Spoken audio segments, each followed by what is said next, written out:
Evans' three-point shot. It's a powering shot, baby.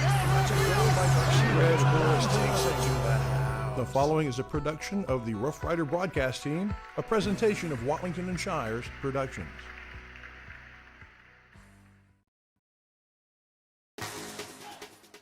Northeast Texas Sports Network and Azalea Orthopedics present Northeast Texas Football, the 2023 season.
Good evening, everybody, and welcome back to the broadcast. It is week 9 of the Rough Rider season. I believe it's week 9 of our opponent's season as well, and it's a beautiful night in Bullard, about 76 degrees, and the moon is perfect right in front of us, right over the 50-yard line. It doesn't get much better on a fall Friday night. Big game, though, and to talk about it, it's Stephen Shires. Mr. Counselor, how are you? I'm doing fine, Mr. Wallington. So we talk about the overview of the district, Yes. or at least with the Riders. 2 good early wins. Yeah. Come out of the gate strong, and then we play the kind of the 2 teams that we knew would be at the top, fighting it out with us for the top spots in Van and in Carthage. And of course, we had 2 losses against those 2 teams, and now we have to take care of the business for the rest of the way here on out. That's right. The Blue Bees, Brownsboro and Bullard, beat those. I don't think there's any mathematical way around it. Will be the 3rd seed. I think that's right. I think that's exactly right. And then a likely date in the by-district with the Gilmer Buckeyes, Which is a hard draw for the first round, especially a team that is as good as the Centers. We are in the top 25 in the poll still, even after our loss to Carthage. And you don't usually see teams like that going up against the Gilmer Buckeyes, but I think it'll be a good game. What do we do against Bullard tonight? Well, Bullard started out as hot as we did. They won their first 4, and then they hit district, and it just they slowed down. They're 1-3 in district, and they're fighting not for positioning, but for their playoff lives. And it's, as you see on your screens, senior night as well. So what's the key tonight? We talked to Coach Meeks. Overall, we want to start fast. I think if, with it being senior night here, they got a lot of festivities going on. They're going to come out, try to start fast, but if we can neutralize that from the get-go and we start fast and take that from them, then I feel really good about the night. All right, folks, we'll get you ready for the rest of the game in the next 25 minutes. We're going to visit with a player, Hector Rodriguez. We're going to visit with cheerleaders Cambry Bush and Sydney Newart. Going to have a special Halloween area roundup. That's always fun. That's fun. And we're going to have a visit with Coach Meeks. That's all coming up here in the Cornerstone Therapy and Balance. Balance and Therapy. I'll get it right one day. Pre-game show. You stick around. We'll be right back. Cornerstone Balance and Therapy is the local place where you go to recover after surgery or after an accident. With up-to-date modern equipment and a staff that cares and knows you by name, the only thing better is where it's located, right at the 4-way stop in the middle of town. Cornerstone, helping you get better. Have you sustained a bone, joint, work, or sports injury? Problems with mobility or movement? Suffer with pain? Contact Azalea Orthopedics. Our specialists serve patients across East Texas. For proven, trusted medical care, you have a choice. Demand Azalea.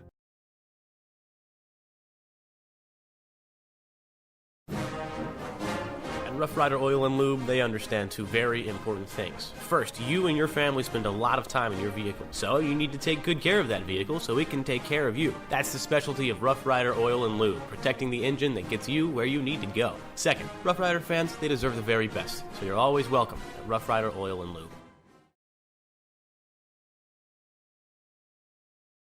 Everybody, welcome back. We see it's senior night here with we had the players announced, and now we have the cheerleaders and some of the other folks. Kind of something we're going to do next week. Next week, and it's about as many people involved for them as it will be us. A long line of folks, and they'll be challenged to get that in the next 23 minutes.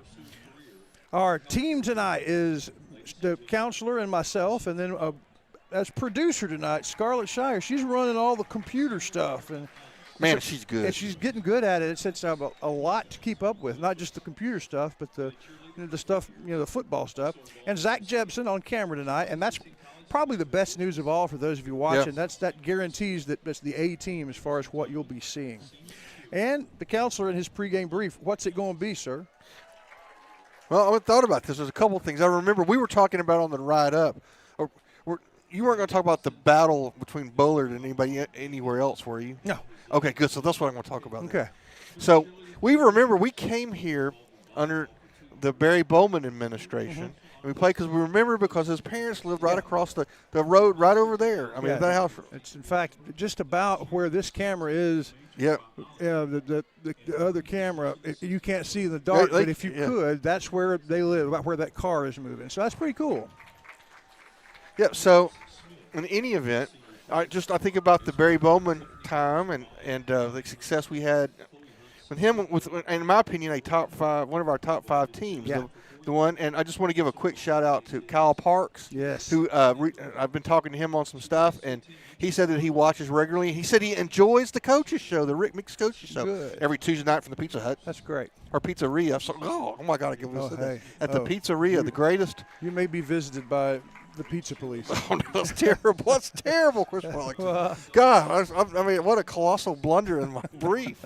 Man, I would get thrown out of court. Yeah. The Pizzeria, located there right off the center square, where you can get the best pizza in the known and unknown universe. That's right. But anyway, he says Kyle watches, and of course I keep up with all those young men, and I have just fond memories of that year, and I have fond memories of and I'm so proud of those guys. So we got college graduates, they got families, all of them doing really well. So not just Kyle, but LaMarcus and Corey, yeah, and of course the Evans brothers. Right. Octavius is the head basketball coach at Kirbyville. Down 96. That's right. And Jatarius is finishing up. He got an extra year because of COVID. And he's finishing up college and is looking to do. He was thinking about being an air traffic controller and some other things. So, wow, I had no idea. Yeah. So I mean, just great bunch of young men. I'm so proud of them. If you guys are listening, just give you a big shout out. And with that, the defense will rest, Chris Wallace. I don't think there is any cross-examination needed. That is very well done. Well, our step to the sideline normally happens here where I do the injury report live from the field. With senior night, that didn't happen. The team was gone before the pregame show started. And the same injuries that plagued us last week plague us this week. We have Alan Cortez is out of uniform, will be for the rest of the season. And I think that's it. I don't think we had any injuries that we're going to keep people out of games from Carthage, and that's one of the things you hope for. If you can't beat them, you hope you get out healthy. That's right. That's brought to you by Hope Medical. It is every week, all year long, and we appreciate Hope Medical. We'll hear from them and others right now as the Cornerstone pregame show continues. At Hope Community Medicine, they believe that more than medicine is needed when providing quality care for their patients. With locations throughout East Texas, the vision is to give hope to those who seek a better life by caring for their body, mind, and soul, and not about their ability to pay. Through the network of staff and locations, Hope seeks to be primary provider of medical, dental, and behavioral health. Because the difference that Hope makes is the difference between night and day. Hope Community Health. Tammy Step 2 is where realty becomes reality. How do you know? Every time there has been a reader's favorite contest of the Light and Champion, they've won it. Whether it's your modest home you're looking for, or maybe a slightly less modest home, or your dream home. Tammy Steptoe has it. Or maybe it's a lakeside getaway or property to start all over. You need to trust the ladies at Tammy Steptoe Realty and Center.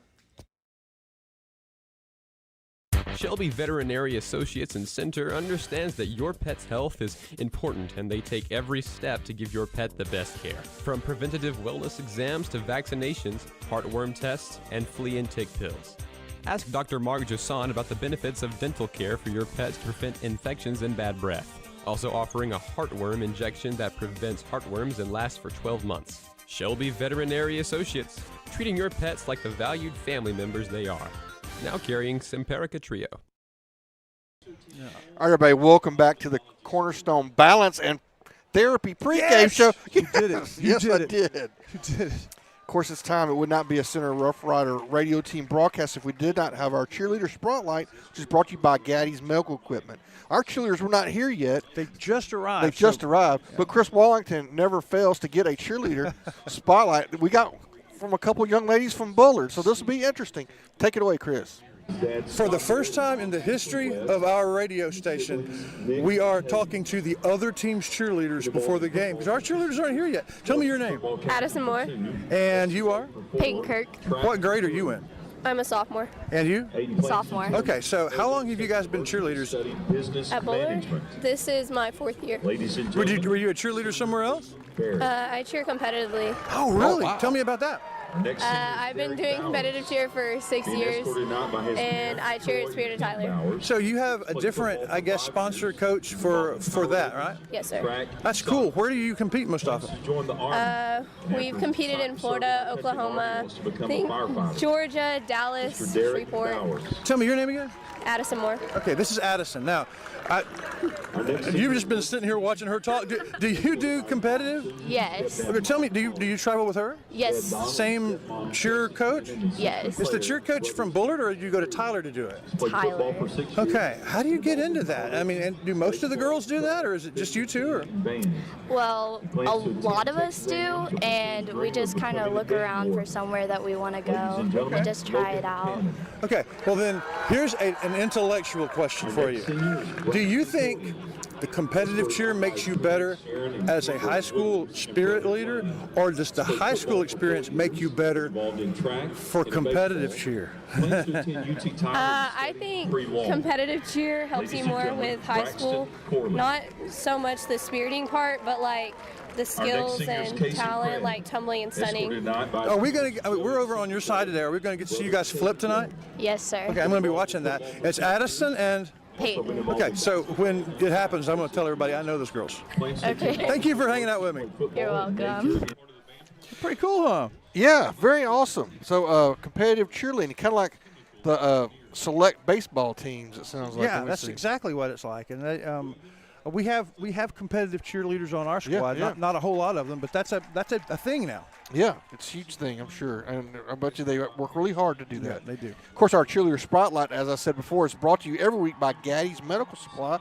We're here from them in Center Tire and also Cornerstone as the Cornerstone Balance and Therapy pregame show continues live here on NetSN.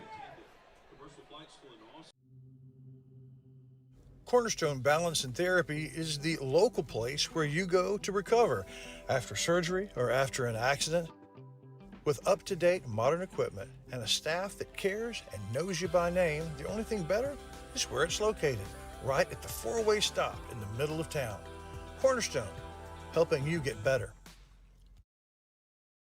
Gaddy's Medical Supply is your one-stop shop for all your medical supply needs. Jack Allen, where's my ankle wrap stuff for my sore ankle? Your ankle wrap or your Kinesio wrap? The old guy wrap. Ah, the ankle wrap. It's in the top bathroom drawer. Okay, thanks. If you are recovering from an illness or an injury, Gaddy's Medical Supply can offer you the support you'll need. Jack Allen? Yeah? Where did I put the raised toilet seat? Check behind the door. Right. From crutches to canes to chairs, Gaddy's Medical is there for you. Behind which door? The hall bathroom, Dad? Okay. Okay, take care of yourself or someone you love with Gaddy's Medical Supply.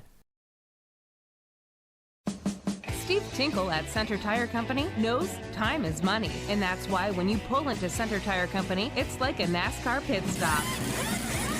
You tell them what you want, and they're on it fast. Whether you need a set of new tires for your car or truck, a flat fix, or just a tire rotation, you won't have to wait long at Center Tire Company. Name brand tires you know, hometown folks you trust. If it has tires, either they've got it or they can get it at Center Tire Company, 880 Hurst Street in Center.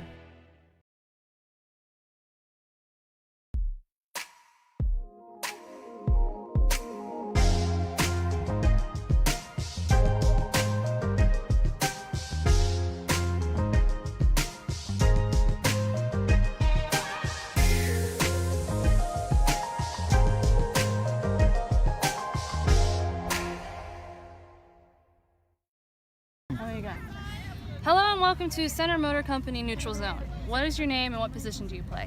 My name is Hector Ramirez and I play outside linebacker. All right. What's the name that your teammates call you?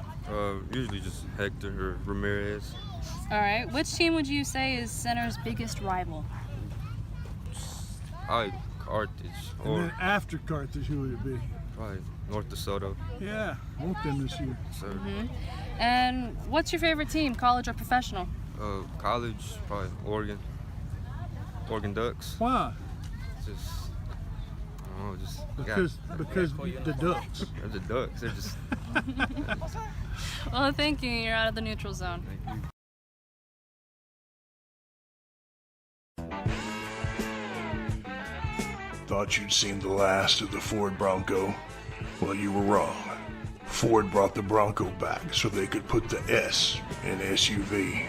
Comfort and connectivity for the highway to get you there, and then the power you need for your off-road adventure. Run at the front of the herd. Saddle up a Bronco at Center Motor Company.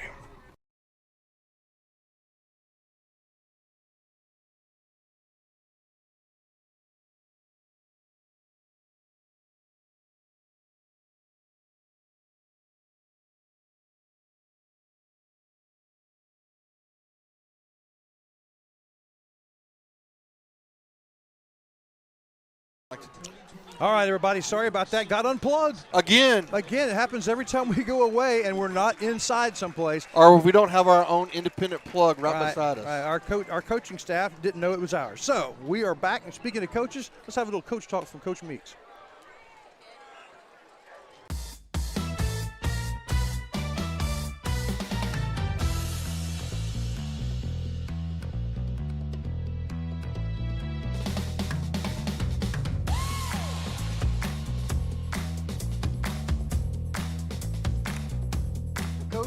We look at Bullard, and they were flying high early in the year, and then they've fallen on hard times. Injuries, or is it just good district competition? No, I really think that's our district. We're in a very tough district, and it's starting to show. And so, I think that's really the reasoning behind it. They're still a very good football team. They do a lot of really good things. And so I think it's just kind of leveled out a little bit because of what our district competition is week in and week out. What's their personality? Very aggressive. Defensively, they run a 3-3 stack, which is a very aggressive defense because they can get into about any look that they want to get into. So they're going to attack and bring pressure. Offensively, they've added a little bit to what they did last year. They're kind of the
Now, welcome back, everybody. This is the third start.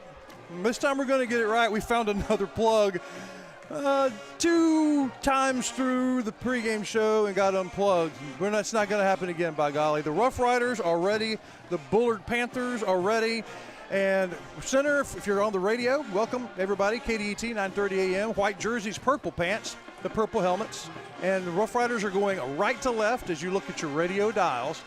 And they are going to receive. Bullard in all blue with red stripes, white helmets, white socks. They're going to kick it off left to right.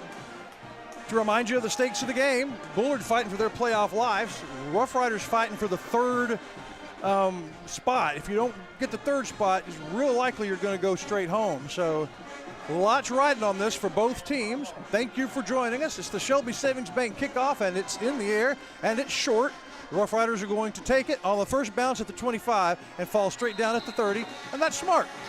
That's smart football. Number 2, Timothy Johnson took it, ran 5 yards and said, enough. Let's pop these peppers, baby. Let's do it. Rough start for the broadcast. Rough start, but that's okay. But it's how we finish. It's like a bad practice, good show. That's what's right. fixing to happen. Man, my beverage just overflowed. That's how good it is. There's nothing like an ice-cold Dr. Pepper. That's not anything like it. Thank you, Mr. Payne, for the tradition. The snap, the handoff to Dixon to the right, crosses across the line of scrimmage, lowers his head at the 33, pushes forward to the 35, good for the first 5 yards, and it'll be second down and almost exactly 5. Mr. Shires, welcome. Yeah, exactly. That's what we want to see right there. That's more like what we've seen in the past. Go up and get 5 yards on first down off a big Next tough snap run by already. Hands off right up the middle. Big speed. Hit about a yard short of the first down, but he leans forward, and I think he got it. And that is another running back, but working in Brandon Barnes some, and that's good. A little bit of variety in the backfield. Dixon's back, I believe.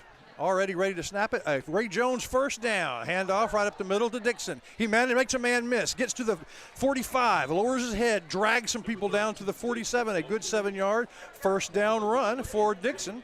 And the coach said he wanted to establish run as best as he could. And so far that's what they've done. 3 in a row. Now a 4th. Edwards on the other side. As he starts to cut, he slips. The turf monster got him. Turf monster got him, and his knee went down almost immediately, so it's going to be a 3-yard loss, and that's unfortunate because he was going to get that first down. 3rd down and 5 here early for the Rough Riders. A minute has passed, and we're glad you were here with us on an absolutely perfect day. The moon is right overhead, and earlier in the day it was almost directly over the visiting stands right at the 50-yard line. Seems like last time we were here we had a full moon. So 3rd down and 5, big early play, 10:55 and counting. Snap back to Cross. This time he fakes it. He's going to run away from him. He's going to run himself. He gets the first down. He crosses over, across the 45, falls forward to the 43. He's tackled by number 6 of the Panthers. Good tackle by Noah Hill, but not before Cross got plenty for the first down, and that's the second Ray Jones first down in Bullard territory. More like what we're used to seeing here. A little more like Rough Rider football. He has time to pass this time. He's waiting in the backfield, looking downfield, throws it deep, has Wilburn in the end zone, and Wilburn catches it in the end zone. 1 foot down, it's a touchdown. It took 1 minute and 36 seconds to score, and most of it came on a 43-yarder to a wide-open Wilburn who was double covered. Look at him sprinting from the play to the extra point, just in case they want to run the 2-point conversion. They decide against it, and they move the folks out so that they can bring the most consistent player on the team, Hernandez, in for the extra point. 6-0 Shires at 10:24. That feels a little better. Yes, it does. More like what we've been used to. Rough Rider Band has just gotten here, but they got here in time to play the fight song, and the extra point is up and good, and it's 7-0 just like that. Thanks for being with us. We'll be back with another Shelby Savings Bank kickoff. Your Rough Riders leading 7-0. You know that Ace Hardware of East Texas is all the hardware you need, but there's a lot of other things they have too. Fun things for your camping trips. Fun things to wear when you go outside. For the 4th of July barbecue, to the housewarming in the fall, to your Christmas shopping and clothes for all year long, it's Ace Hardware, the helpful place of East Texas. Everybody, welcome back. It's time for a Shelby Savings Bank kickoff. First one for the Riders this evening. They go on just a little over a minute and a half That's all it took for them to score. And the Toledo Automotive starting lineup, the news in the starting lineup is that Brandon Barnes, number 6, the junior, is also in the backfield from time to time with Caden Dixon. So it's Cross, Dixon, and Barnes in the backfield. That's your Toledo Automotive, at least backfield starting lineup. We'll have more starters in crucial positions as the game goes on. Second Shelby Savings Bank kickoff. Here comes the kickoff. It's just a line drive that lands in the end zone and never got more than 20 feet high. That is just maybe the perfect kick. Yep. We're standing next tonight. We have a special guest that has no idea he's a special guest. Coach Strauss is filming tonight. Coach Hernandez is pretty good, isn't he? Yeah, just as consistent as we have ever had. And that's not just extra points and field goals. He consistently nails the kickoffs. Defensive goals tonight, I think, for the Rough Riders. I think Coach said, you have that? Or I know what he said. Yeah, we'll need to share that with everybody. Maybe Bullard will play a whole huddle. No, they're getting ready to go. Okay. We'll talk about that here in a second. Their quarterback makes things go. We know that. Handoff around the end to number 3. He's around the end. He turns upfield. He's stopped as he crosses the 30. It's going to be an 8-yard gain. That number 3 is Clifford Douglas III, a senior running back. A good pickup. We'll call it, they're marking it as 9. So it's a 1 yard for the first down for Bullard. Good first run. They're hurry up too. In fact, their offensive alignments and philosophies are similar to ours. Here comes the snap. There goes the handoff to number 20. He gets the first down and gets across the 40. He gets another 8 yards. Enough for a first down. 20 for the first down. It's Quasey Warren. It's Q-U-A-S-Y. I'm going to assume that's Casey instead of Quasey. We're going to call him Warren, and I'll just skip the first name. Okay. First down relatively easily for the Panthers. They're on the 44-yard line, moving left to right. Rough Riders lead 7-0. There's the snap. They hand it back to Warner. He's this time slowed down and stopped after a 1 yard gain. He started on the 44. He gets to the 45. Nope. He fell forward. It's going to be good for actually about 3. I'm sorry. Looks like big number 57, Brandon West for the Riders, is at the bottom of the pile. There were a number of guys there. They had it stacked up. That's a pretty good stop there. Linebackers flowed well to the ball. Second down and 7. 3 in the backfield, looking to pass, has a man on an out, decides to pull it down. Now he pulls it to the guy that was open, waited a little bit too late, and he caught it out of bounds. So still a good arm, if not a little bit of slow decision that time. But Coach said we don't want to give him that amount of time back there. Yeah, and that's number 15. Is that the quarterback's number? 15 or 14? Yeah, that's Aiden Barrett, the quarterback. I'll need to learn Barrett's name, and it looks like Warner is going to be the backfield guy that gets most of the work. So it puts Bullard in third down and really a long 8. Opportunity for the Rough Rider defense, leading 7-0. And he gets the ball, hands it to number 20. It's a double reverse to number 3 coming back towards us. He gets to the 50. They address him and they stop him short. They addressed him at about the 49, fell forward to the 48. It's going to be 4th down and 1. I expect him to go for it, don't you, mister? I don't know what they'll do, but Caleb Mosley, number 10 for the Rough Riders, along with number 26, Wolf. They substituted personnel. They don't look like, though, they're really lining up for the punt, although they have a new quarterback. So this is probably a running they're quarterback. going to keep. Quarterback's going to keep it. He gets the first down and a lot more. Almost scooted through for the touchdown, but instead they bring in number 5 at the quarterback. And I guess that's Crew Bowman. Wonder if there is a family connection there. Crew Bowman, the quarterback that came in for the express purpose of running, and he stays in for this one. That's not something we heard. They do. First down on the 35 after a 4th and 1 conversion. They hand it to Warren. He is stalked and caught for no gain. He is devoured by number 14 for the Rough Riders. Jamarian Smith Jr. just comes up and just I mean, just gobbles him up. Good news is that's a defensive end, and of course, with an assist from Atkinson. But second down and 10. 7:28 to go. Rough Riders score in the first 90 seconds, and now Bullard has driven from its 25 to our 35. Second down, the snap. This time, Bowman's going to keep it after he fakes it, puts it in the gut of Warren, and decides to keep it, but he slips. That's the second time a runner has slipped tonight. And he fumbled it as he was going down, but it bounced right back to him. Pretty dangerous. Going to set up third down and long here. Now third down and probably about 12 or 13. Probably 13 for the first down. Big opportunity for the Rough Riders. Of course, if they get 5 or 6 or more, they'll probably go for it. But Barrett back in the game. Has 3 receivers right, 1 to the left. His running back's in motion, and now he's by himself. They're bringing pressure. He's running from it. He's going to have to keep it. Big block to spring him. He gets to the 30. He pushes forward to the 25, and he's real close to the first down. They're going to mark him just shy, but they needed 13. He got 12 and a half. And while number 14 for the Rough Riders, the aforementioned Smith, was running to pressure the passer, he got leveled by an offensive lineman, and they never really saw him. They're going to give him the first. Oh, they're going to, okay.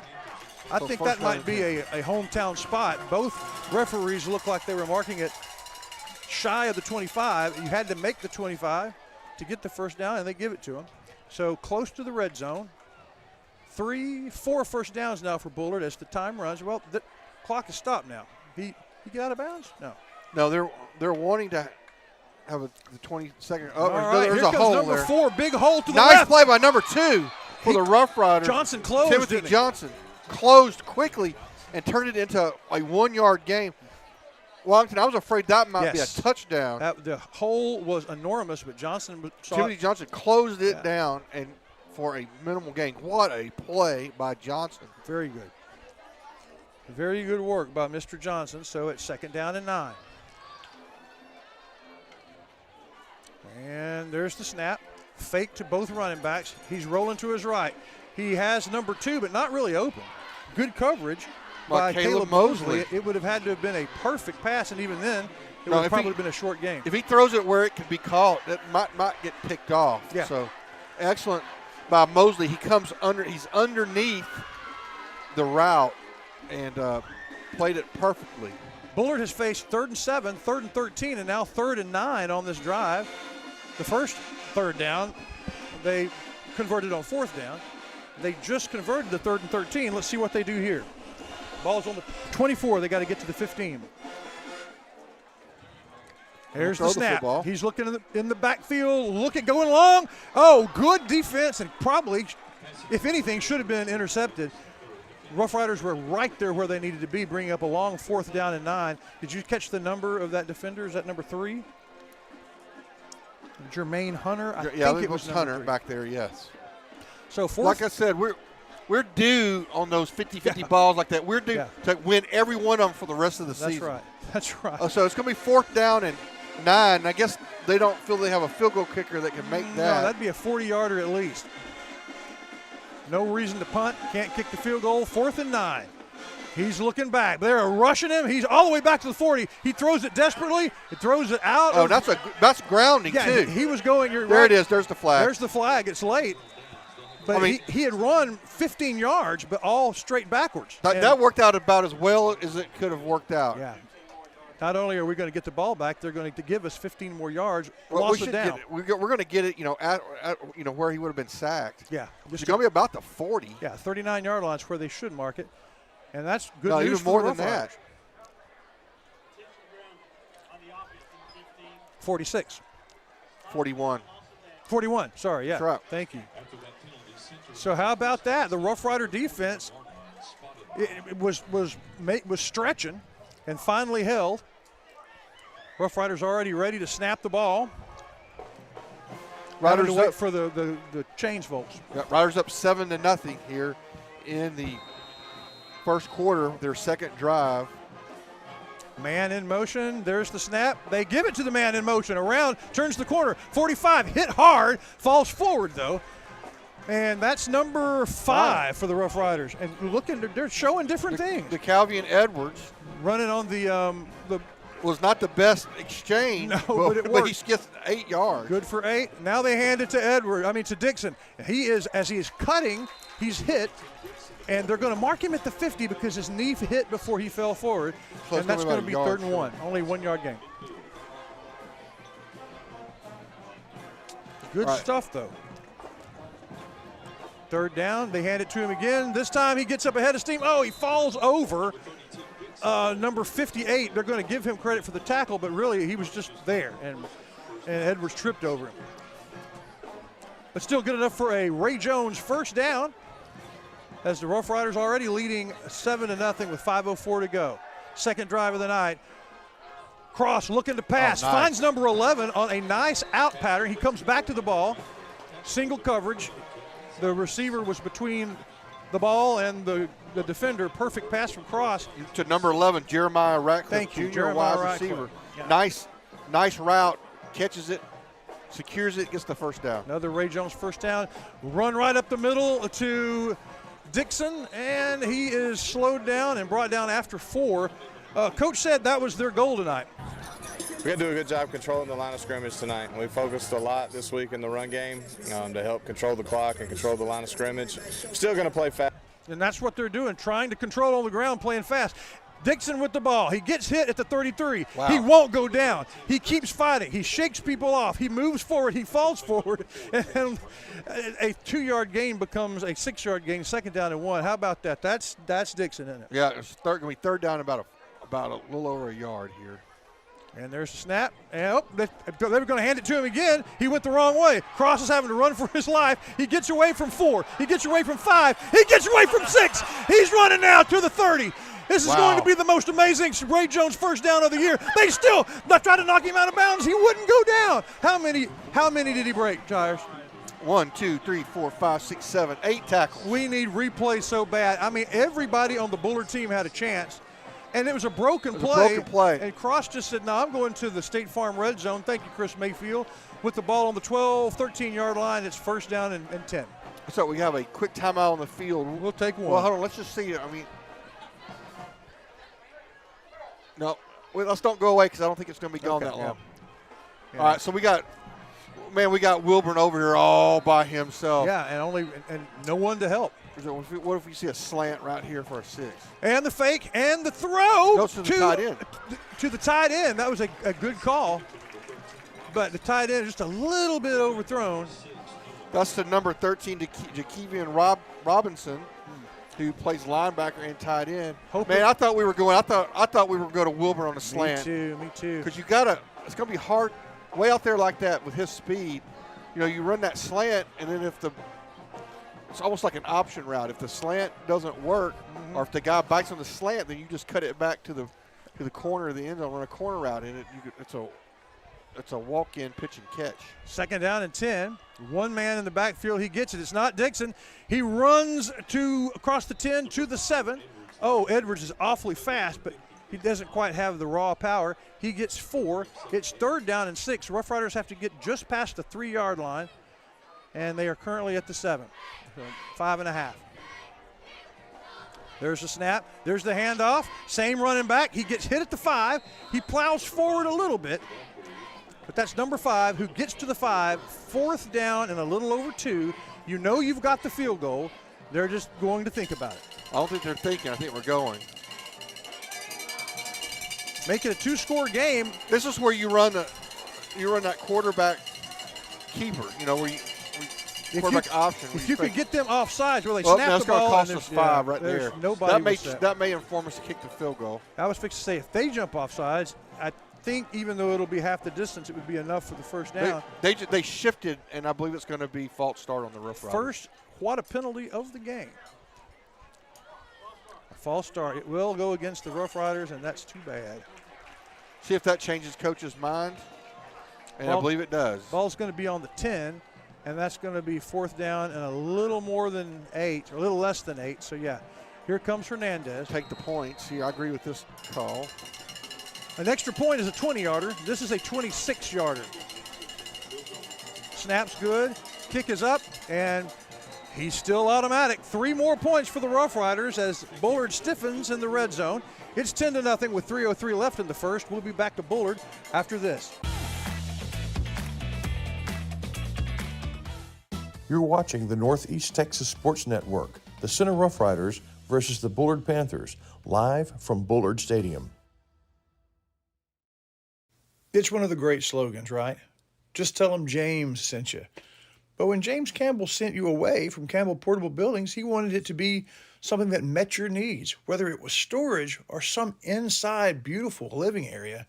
They can take care of you at Campbell Portable Buildings, where your building matters. They say, go Riders.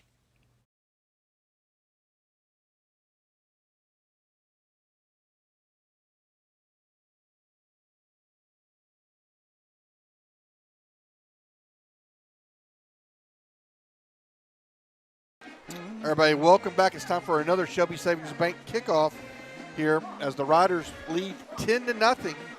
Riders take the ball and score in a minute and a half to open the game, go up 7-0.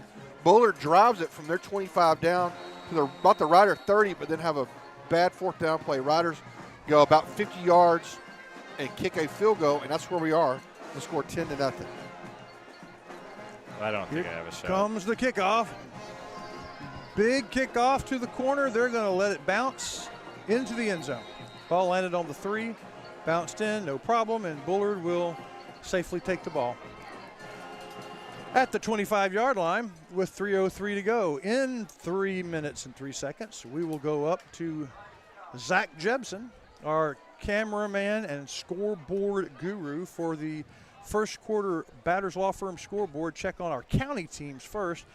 Some critical games, especially the big one, Timpson versus Shelbyville.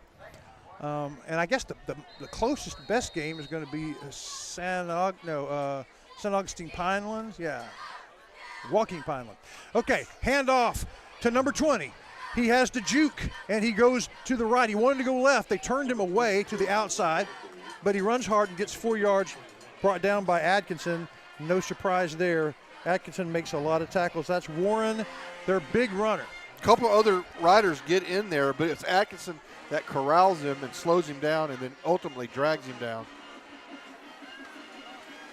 Second down play, looking to pass, has some time, looks, makes the completion to number 2. He's tackled immediately, though, as soon as he gets the ball. By Wolf. By the big bad Wolf, number 26. Oh, do we just create a new name? I think the big bad Wolf. BBW. That's good stuff. He stops him well short of the first down, but 3rd down and 2. He'll have to do it one more time. We'll see here if they bring in their bigger running package. No, they're going to leave their throwing quarterback in. Yeah. Running back number 20 is a pretty big guy, looks like. He looks pretty solid. And there is the handoff to him. And Riders were all over him before he got the ball. But he wrote it.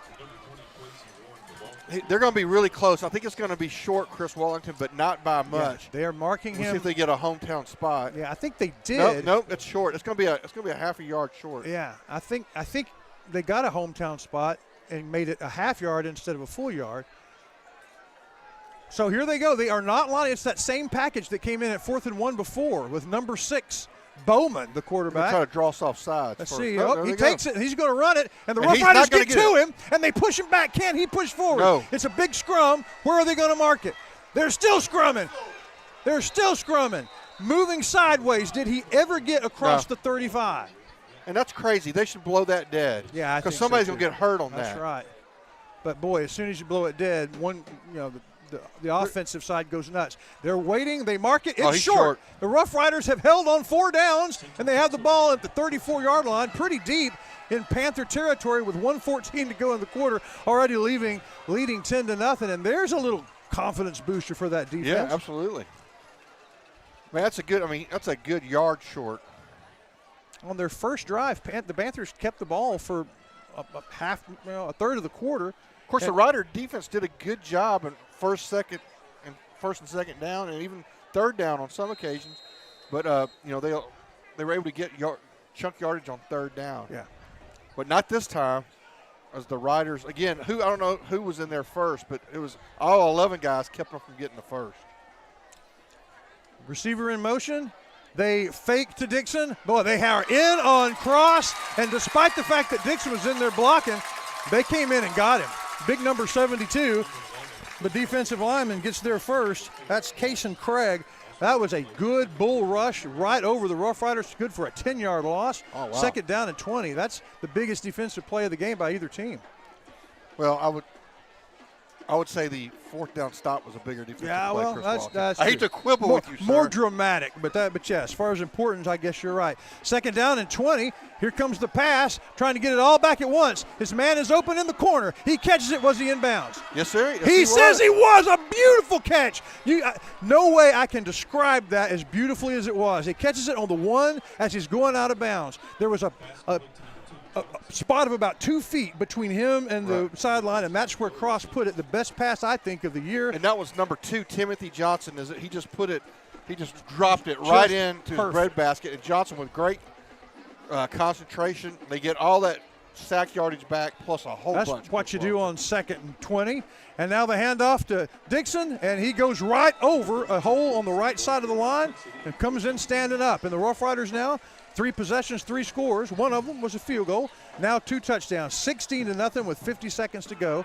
And never know if they're going to do 2 points or not. In fact, that's kind of a call based on the situation. So now they bring in the kick team with 20 seconds to line up and snap it. Yeah, that was something. A good pattern with good coverage and the most brilliant throw you can imagine. Now here comes Hernandez for the extra point. Good snap, good follow through, and he just splits the uprights yet again. I bet you Keaton Wallington has Hernandez on his high school fantasy. Yeah, I hope he does. It's 17-0 here in Bullard. We'll be right back.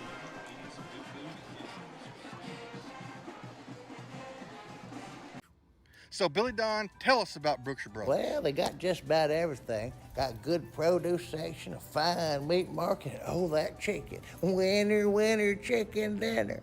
And the pharmacist is great, and the people there make it worthwhile. They always got specials if you pay attention. And that manager, he's a nice fella. And the thing is, you can shop at Brookshire's day or night. A lot more night after daylight savings. Brookshire Brothers Center. All right, buddy, welcome back to the Shelby Savings Bank kickoff. And Riders up 17-0. For those of us who are listening on the radio, 50 seconds to go here in the first quarter. Riders have had the ball 3 times, have scored on all 3 possessions with a field goal Oreo. Touchdown, field goal, touchdown. Field goal Oreo. With two very good defensive stops by the Rough Riders. One, a huge loss on 4th down that flipped the field position back to about midfield, and then the second time they stopped deep in Bullard territory, which set the Riders up. Another kick to the left-hand side of the field. They're going to take it at the goal line and return it this time to the 20. Got by a man, gets to the 25, and he's going to be taken down at the 27. So they're going to get about 2 more yards than they would have if they had just downed it. 3 more yards. They're going to spot it at the 28 with the last 40 seconds to go in the quarter. We want to say a big thank you to JBI Insurance. Joe Bill backs the Riders all the way, always has. He's had children and grandchildren that have been Rough Riders, and this season he will be a part of every broadcast that we bring you for Rough Rider Sports. Thank you, JBI Insurance. All right, Riders up 17-0. Bullard with their 3rd possession. See if they can get something going here. Riders want to get another stop, try to put this game away here in the first half. Here's the snap, handoff, first man through, and good move by number 20. He could have gone down at the 30 after 2 yards, but he made a good move, kept on his feet, and it's going to get down to the 34-yard line where it'll bring up 2nd down and 4. Looks like number 48 for the Rough Riders. I want to get not a number we call all that much, but I don't have him on our roster. No need to snap another ball, but I think they're going to. 10 seconds. And maybe they'll get us to come up. They do snap it. They hand it to Warren. Yeah. He is bottled up in the backfield. By the big bad wolf, baby. Big bad wolf wouldn't let him go forward. They're going to give him forward progress to almost the line of scrimmage. It may be a loss of about a foot, but that's a good first quarter for the Rough Riders. We will leave for about 15 seconds, and then we will come back with Zach Jebson with our first quarter scoreboard from Batters Law Firm. There's lots of things happening at Zach's Tent Shop. Like tinting your windows. It's one of the simplest things you can do to your vehicle, but it makes a big dramatic difference. Ain't nothing marks your style like a custom lift or a drop. You got light bars and grills and running boards and a lot of accessories. Man, they got all the best rims and all the best brands. Want to take care of your truck? You take it to Zach's Tent Shop. All right, everybody, welcome back. It's time for our Batters Scoreboard. We're going to go down just below us to Zach Jepson with the scores. What you got, Zach? Okay, everyone, it's time for some other areas of the Batters Law Firm first quarter scoreboard because, like your case, your scores matter. All right, first up, we got the Timpson Bears and Shelbyville Dragons. Timpson Bears up big, 33-0. San Augustine Wolves and Garrison Bulldogs next. The Garrison Bulldogs hold a 34-7 advantage over the Wolves. And finally, the Van Vandals and the Carthage Bulldogs. Carthage up 7. All right. Alrighty, guys, back to you. All right, folks. As you said, if your case matters, that's Batters. Here we go. Bullard's going to throw that out. Oh, almost picked off, and it's going to be caught. Nice play there by number 6 for Bullard on the catch. Number 6 is going to be Noah Hill. And it was really not going to be a first down, though. It's going to be a 4th down and a foot. Chris Wallington. And they bring in the short yardage unit, and that's the one where Bowman is the quarterback. At least nope, it's a punt. Oh, nope, they're going to punt it. Wow, another stop by the Rough Riders. Well done. Well, they got some confusion here. How many guys do they have? They have enough people in the line of scrimmage? I've never seen them. Okay, they give the Riders a chance. 7 seconds to punt. Snap is back. It's a kick. So end over end kick. Looks like a kickoff, and we're going to fair catch it. That's number 2 for the Riders. Timothy Johnson, the fair catch at the 30, where the Riders will take over, up 17-0 with 11:10 to go in the second period. We'll be right back. Hey, y'all got a dirty truck. Well, then take it to Joe's Car Spa for a spa day. At Joe's, they make them shine. And they're standing by to work with the community. They was elected best of Shelby County this year, and it's called Joe's, but it probably ought to be called Reed since Reed Grant owns it. So, Billy Don, when it's time for your car or truck to have a spa day, where do you take it? I don't know where. All right, welcome back, folks. Riders with 2 wide on each side. It's going to hand off tackle, but then Dixon takes it and it kind of goes into the middle of the line of scrimmage. He's going to pick up about 6 on the play to bring up 2nd down and 4. Chris Wallington. Yeah. Hard yards, but good yards. That's what you want. All right, 2 wide again. Way on the side, each sideline. Riders have 1 in the back. Oh, we're going to have a penalty. We're going to call false start on the Rough Riders. I didn't see who moved, but we'll see why they call it.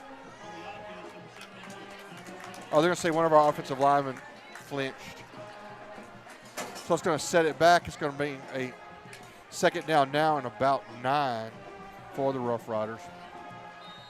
Once again, same formation. We have 2 wide receivers on each sideline. We've got a tight end. We've got an H-back, number 9, and we got Dixon in the backfield. Going to hand off to Dixon, and he's going to blow through the hole. He's going to get all that penalty yardage back, and he's going to end up with about a 12-yard gain. Sets up 1st down and 10 as they move the chain with a Ray Jones Chevrolet 1st down. Ray Jones 1st down, and it's the kind of run that we've come to expect from Dixon. He has just a little hole. He makes him pay. All right, this time we're going to throw it. We're going to throw in a go route. We're going to come back for it. Oh, we almost have it. Good defense. And that looks like that was Wilburn out there, number 18. Good coverage there by the Bullard cornerback, but Wilburn had a shot to catch that. Yeah. Clifford, the 3rd on the defense, I think may have whacked it out of Wilburn's hands. 2nd down and 10. All right, Riders going to throw again. Good cover. Good protection. Now they're going to flush him out. Cash is directing traffic. Oh, that's going to be a penalty. Oh, yeah. Cash, that's not the offensive. That's not the. This is all academic. Yeah. That was not the the lineman's fault. Cash cut it back. The lineman was about to return the favor for the crushing block earlier. He was about to cream about to cremate somebody, Yeah. and then Cash Yeah. jukes a certain way, and the guy turns his back, and the big fella can't redirect his energy at that point. That's physics. Yeah. That's a physics penalty right there. There's not been many of them in the game. I don't think Bullard has been penalized so far. I don't think so. Rough Riders only 2 or 3. It's an unfortunate foul, but Yeah. we understand what happened there. This is what the kind of thing is going to happen. So it's going to bring up a second down and a whole bunch. Not quite a cab ride, as Larry Pierce would like to say, but I'd say second down and about 20. And at least a shopping trip to the store. Going to fake the handoff. Cash is going to look. He's about to get whacked, but he delivers the ball, but it's going to be intercepted at midfield by number 2 for Bullard. And they're going to get the first turnover of the game and start in Rider territory. That play was fraught with disaster for Chris Wallington, because if Cash doesn't throw it when he does, he's going to get strip sacked. That's right. I don't know if he knew the guy was coming. Probably he sensed it. And so rather than take the enormous brain-jarring sack, he threw the ball as quickly as he could, and he didn't lead the guy enough, and really relatively easy interception. So Bullard has a chance here, down 17-0 with 9:45 to go in the second quarter. Man, Bullard offense has moved between the 30s pretty well. Now they have a chance to start on the Rough Rider 35. Right. Of course, Coach talked about in the coaches show that Bullard plays a lot of zone, and that's what they were in. They were sitting back in the zone on that play. Going to hand off to the big number 20. He's got some room. He's going to get right at 10 yards, maybe 11. Going to be able to move the change for Bullard. Yeah. A small version Ray Jones first down. Yeah, he needed 10. He got 10.5. Bullard now goes quickly. They got 2 wide receivers each way. They're going to hand off again to number 20, and he's got a hole up the middle. He's going to get, probably 4 or 5 yards. Who is number 20 for them? Warren? Yeah. Okay. So tackle is made by number 45 for the Rough Riders, Dakota Carroll, senior. Warren hand off again. This time they slow him, but he doesn't need much, and he doesn't get much, but he got enough for the first down. It's going to set up first down and 10 at about the 12. Again, Bullard goes quickly. Oh, this time Warren falls down. And that's the third time we've had ball carriers slip down. I mean, and it's been a wipeout. I didn't notice that the field was slippery, but right. And Mason Mayo falls on him. Bring up second down and 10. Second down and about 11. About 11, yeah. He slipped down backwards. His feet go forward. Kind of thing. If you're not wearing hip pads, it really hurts. Riders up 17-0 here. 8:39 to go in the second quarter. But Bullard in the State Farm red zone. They're going to hand off to Warren again. No, this is number 1. He's got some room, and he's going to get into the end zone for Bullard's first touchdown of the night. Number 1 is Logan Smith. Just a good play. They had it blocked up. Yep. They got excited after the interception, and they did what good teams do. This is the number 34 team in the state. That puts them solidly in the top third. It's not a pushover team, and even though the Rough Riders struck hard 3 times early, they managed to make. They cash in on Cash's turnover. All right. Big kick, big leg, and it's 17-7 with 8:24 to go in the first half. Still leading by 10. We'll be right back for another Shelby Savings kickoff right after this. Sandy Cox is a good State Farm agent. Just ask Drake. He knows. State Farm agents in general are pretty cool, but Sandy Cox has the answers to your questions. Like, what's best for me, for my kids, for my business, for my farm? For all of us in Shelby County, those questions can be answered at Sandy Cox State Farm. McAdams Propane Company is your East Texas propane provider. Josh McAdams represents the 3rd generation of a family that has kept clean, efficient propane running to the facilities and farms of the area, as well as to the outdoor kitchens that make life fun. They also have the supplies that make an outdoor kitchen possible. Aware of the community, they have provided a luncheon for the first responders of our area. From the beautiful outdoor kitchen to the important fuel that keeps the engines running, keep your engine running with McAdams Propane in Center. All right, everybody, welcome back. Another Shelby Savings Bank kickoff, 8:24 to go here in the second half. Riders' lead has been cut to 10 as they are up 17-7 as Bullard is able to get the ball, put it in the end zone. It's going to be a short kick to Wolf, and he's going to fair catch it at about the 26, 27-yard line. Don't blame him. Those short kicks are dangerous. You talked to Coach about the fact that other teams do that and what that means for us. All right, so here come the Rough Riders. They're going to come back out. This time, we have 2 wide receivers to the left, 1 to the right. We've got a tight end in the H-back position and Dixon in running back. We'll go in motion, and it's going to hand off to Dixon. He's going to cut it back. He's bottled up, but he gets away. But there's 3 guys, but he's going to get past them. He's going to end up with a probably 4 or 5 yard gain. Yeah, that's not a big, huge broken play gain, but he sure had to change his thinking and ended up making it more than 5, getting more than 5, second and 4.5. Didn't have that blocked up very well, and Dixon's able to get 6 just because he's Dixon. Ryder's going to throw the football. Cash is looking. He's scrambling out to the right. He's going to put it in the air, and he's got a man. Well, he had 2 men, one at the 50, one at the 40, and he kind of threw it in between the 2, which is going to set up 3rd down and, a long 4, maybe 5 yards. Yeah, I think round that up to 5. And, if they get 3 or 4 of them, I can see them going for it. If they end up losing yards or not gaining more than 1, I think this will be our first punt of the night. 7:50 to go until halftime. So the Riders again have wide receivers to the left and right, 2 tight ends, and they're going to hand it off. And the Riders, they're going to fake it, and here comes Cash, and he's going to go, and he's going to get the first down. Yeah, it looked like he was trotting.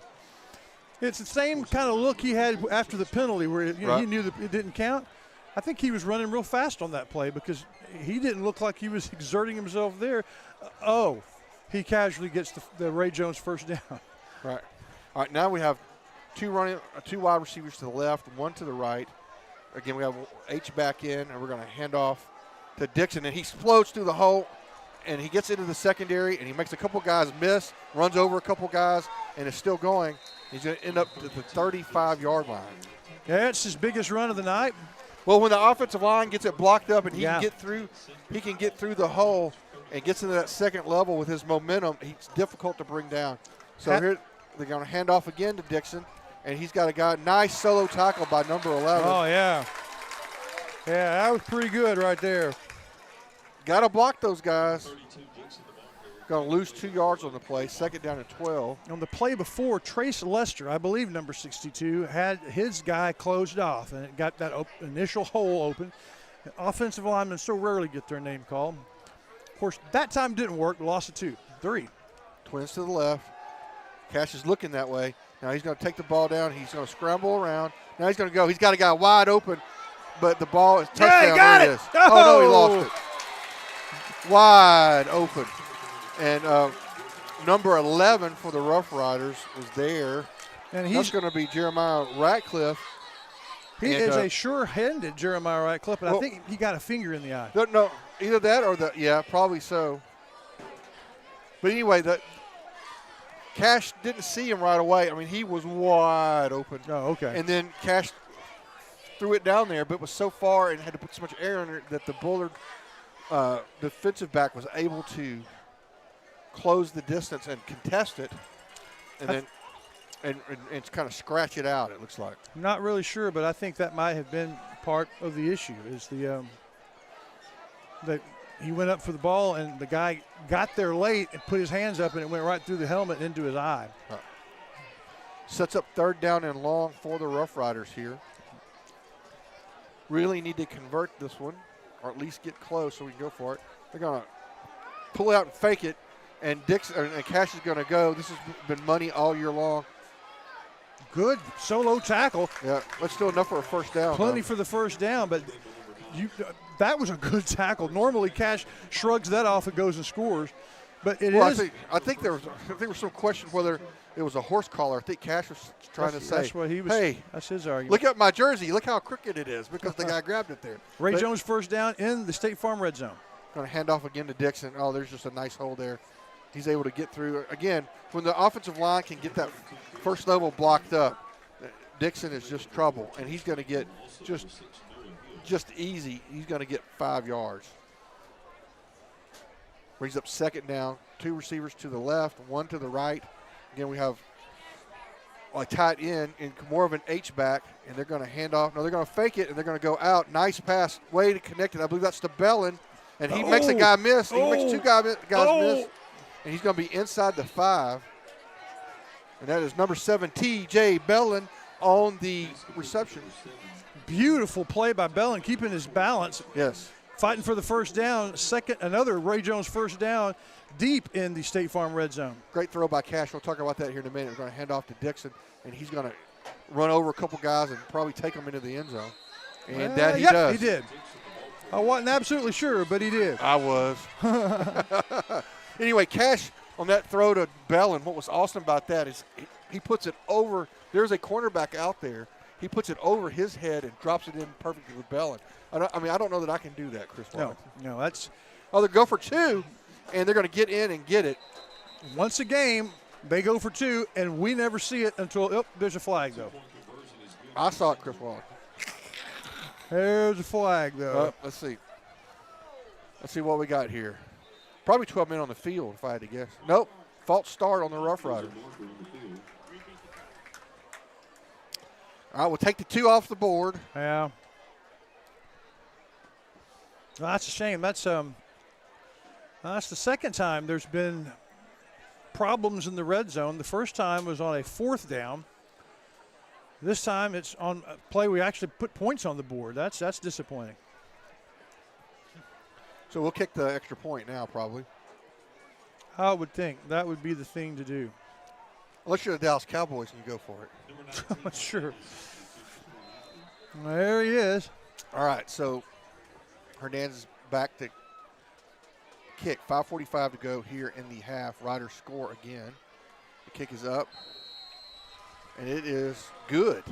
So with that, the Riders up 24-7 here. Again, with 5:45 to go in the second quarter. We'll take a break, and we'll be back.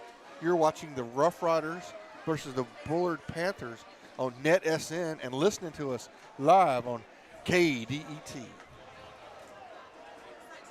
Automotive Collision Specialist has proudly served you since 1985. The Jefferson family is proud to support high school football and all students that participate in each game. Keith reminds you that if you're in an accident, you have the right to have your automobile repaired at the shop you choose. The Automotive Collision crew is iCar certified, and they're your source for auto body repairs. Quality, service, and trust is what they build their reputation on. One satisfied customer at a time. Automotive Collision Specialist, proud to support all area schools and students.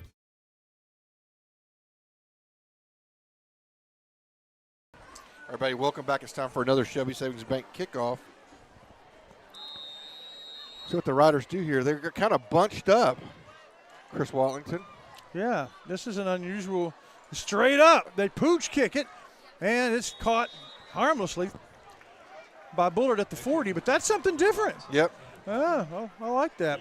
So coming up here at halftime, it's the Aurora Concepts halftime show. Deb's Boutique brings you the award-winning Center High School Band with its recent 10th place in state contest, a number of top 10 band in the state. And then Shelby County Sweethearts Chaparral is brought to you by Bounds Insurance.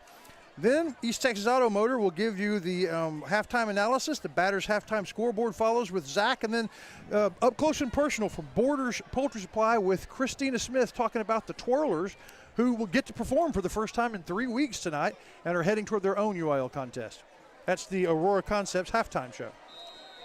So we're going. Bullard comes out. Again, they line up. It looks very much like our offense. 2 wide receivers, an H-back tight end, and they're going to fake the handoff, going to draw back. It's a play action pass. They're going right down the middle. They have a guy that's open, but the Riders are there, but they're having trouble bringing him down. They're trying to force a fumble. Again, play action pass with the receiver running right down the seam, and Bullard picks up a huge big play for them. Chunk of yards here. They're going to be inside the State Farm red zone at about the 12-yard line. Snap. Handoff this time to Warren. Warren goes through the middle, and he is dragged down by a number of Rough Riders.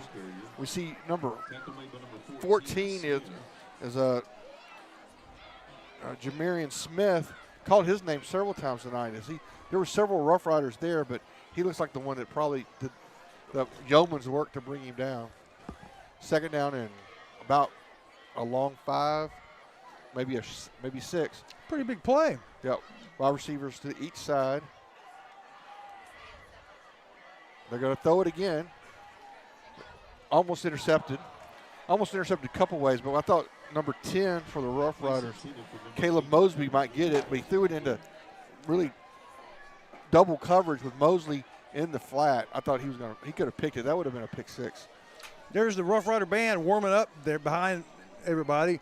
Bullard has an award-winning band themselves. They're the third-place band. Now, they're a core band, but, yeah, they did a very good job at contest. They are the bronze medalists, so look at see two award-winning bands. Nice. Their band is not nearly as big, but just as good. All right, so we go third down and about 5. They can score. They can get a first down without scoring a touchdown here. And they're going to fake the handoff. Here come the Riders. Riders are. Oh, my.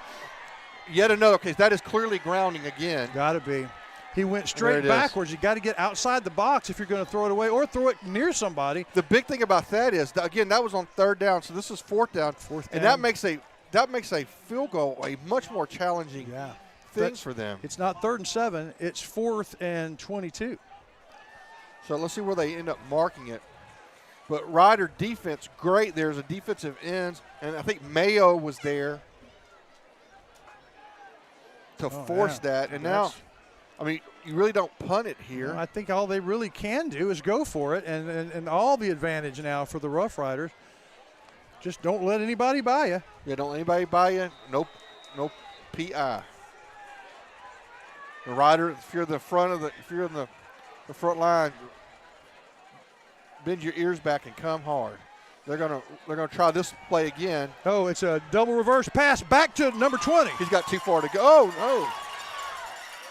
But he's nowhere close. Good play. That just didn't have a chance. You got to throw the ball down the field further than that. But yeah. Anyway, so second time we've seen razzle dazzle from Bullard. This is no good. Riders are going to take over. At about probably the 23, 24 yard line. Yeah, it got to be disappointing for Bullard. They scored with 17-0, 17-7. Rough Riders scored, and then they're driving. They have at one point, 2nd down and 4 from the 7, which became 3rd down and 4 from the 7, and then the penalty. Lost it down, and it was a big play. It would have been a sack. So here the Riders are going to swing pass out. Nice move. Now that's a horse collar, and he gets away with it. He gets out of it. Look at him go. Look at him go. Well, now he ran around so long that eventually there's a blocking foul in the same kind of vein, I bet, as before when the offensive linemen are trying to make it a block, but it's all that change in direction. It was number 5, the Calvin Edwards. It would have been nice if he had just taken the 5 or 6 yards. They're going to call a block in the back, which is a 15-yard penalty. It'll be half the distance, I think, from there. But it looks like they clearly got him by the horse collar, but no call. Because I don't know if it's an attempted horse collar if you don't actually bring the runner down. But it's going to be, like I said, half the distance. It's not a full 15. Okay, so big, what a penalty there for the Rough Riders. But it's 1st and 20. You know what we need to do? We need to fake it. We need to fake that run and have Cash just take it right up the middle. I think he could go at 85 yards. Now they're going to hand off. They're looking for it. Edwards gets away from the first tackler, but there's a couple other guys. They're keying on that. Like I said, I believe that run that play action fake off of that and have Cash keep it and cut up the field. I think it'll be a huge gain if we do that. We're going to hand off, and he's going to give it because doggone it, we missed the hole. Yeah, I think if he'd cut back towards us, there was a defender coming, and he sensed that. And so I think that hole kind of closed down on him. That's going to bring up 3rd down and long. And here. forever, yes. Yep. And Bullard not electing to use timeouts at this point. Yeah. Why would they? Assuming we don't make this, they're going to have plenty of time without it. All right, Cash is going around now. He's going to pull out, and he's going to throw the ball down the field. He's got a man wide open, and here we go, baby.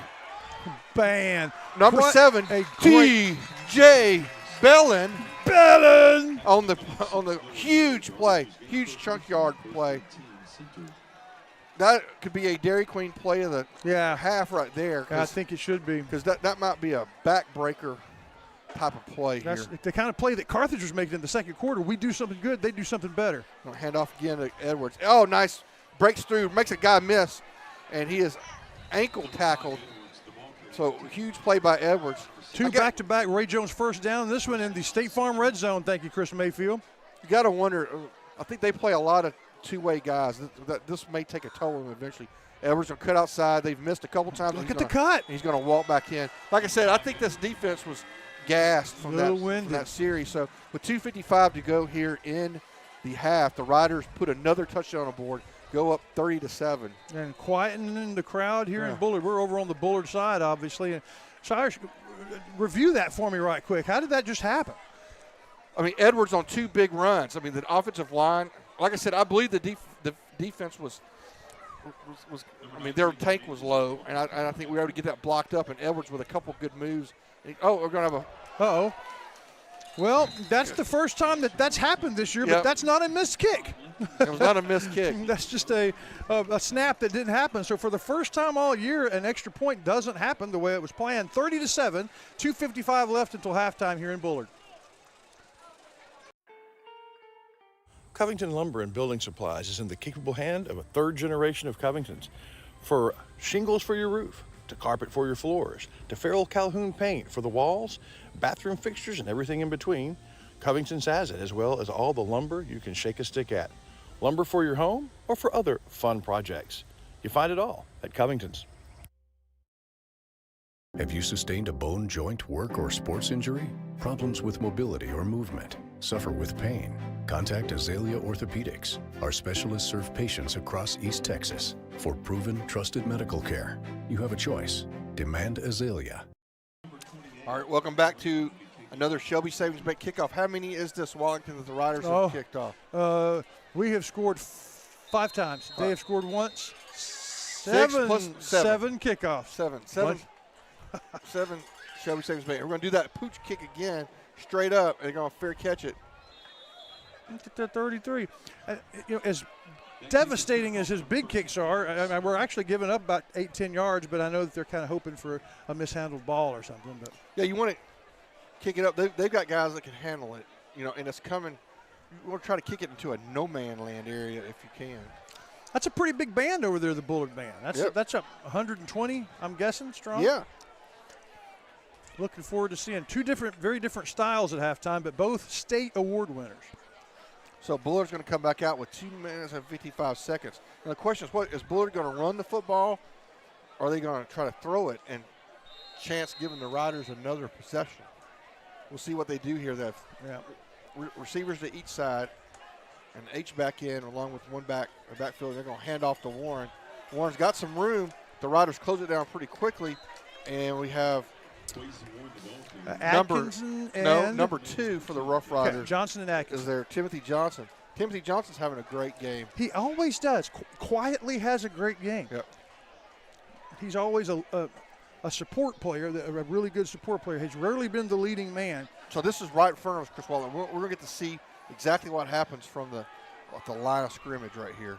As, again, Bullard lines up with wide receivers to each side.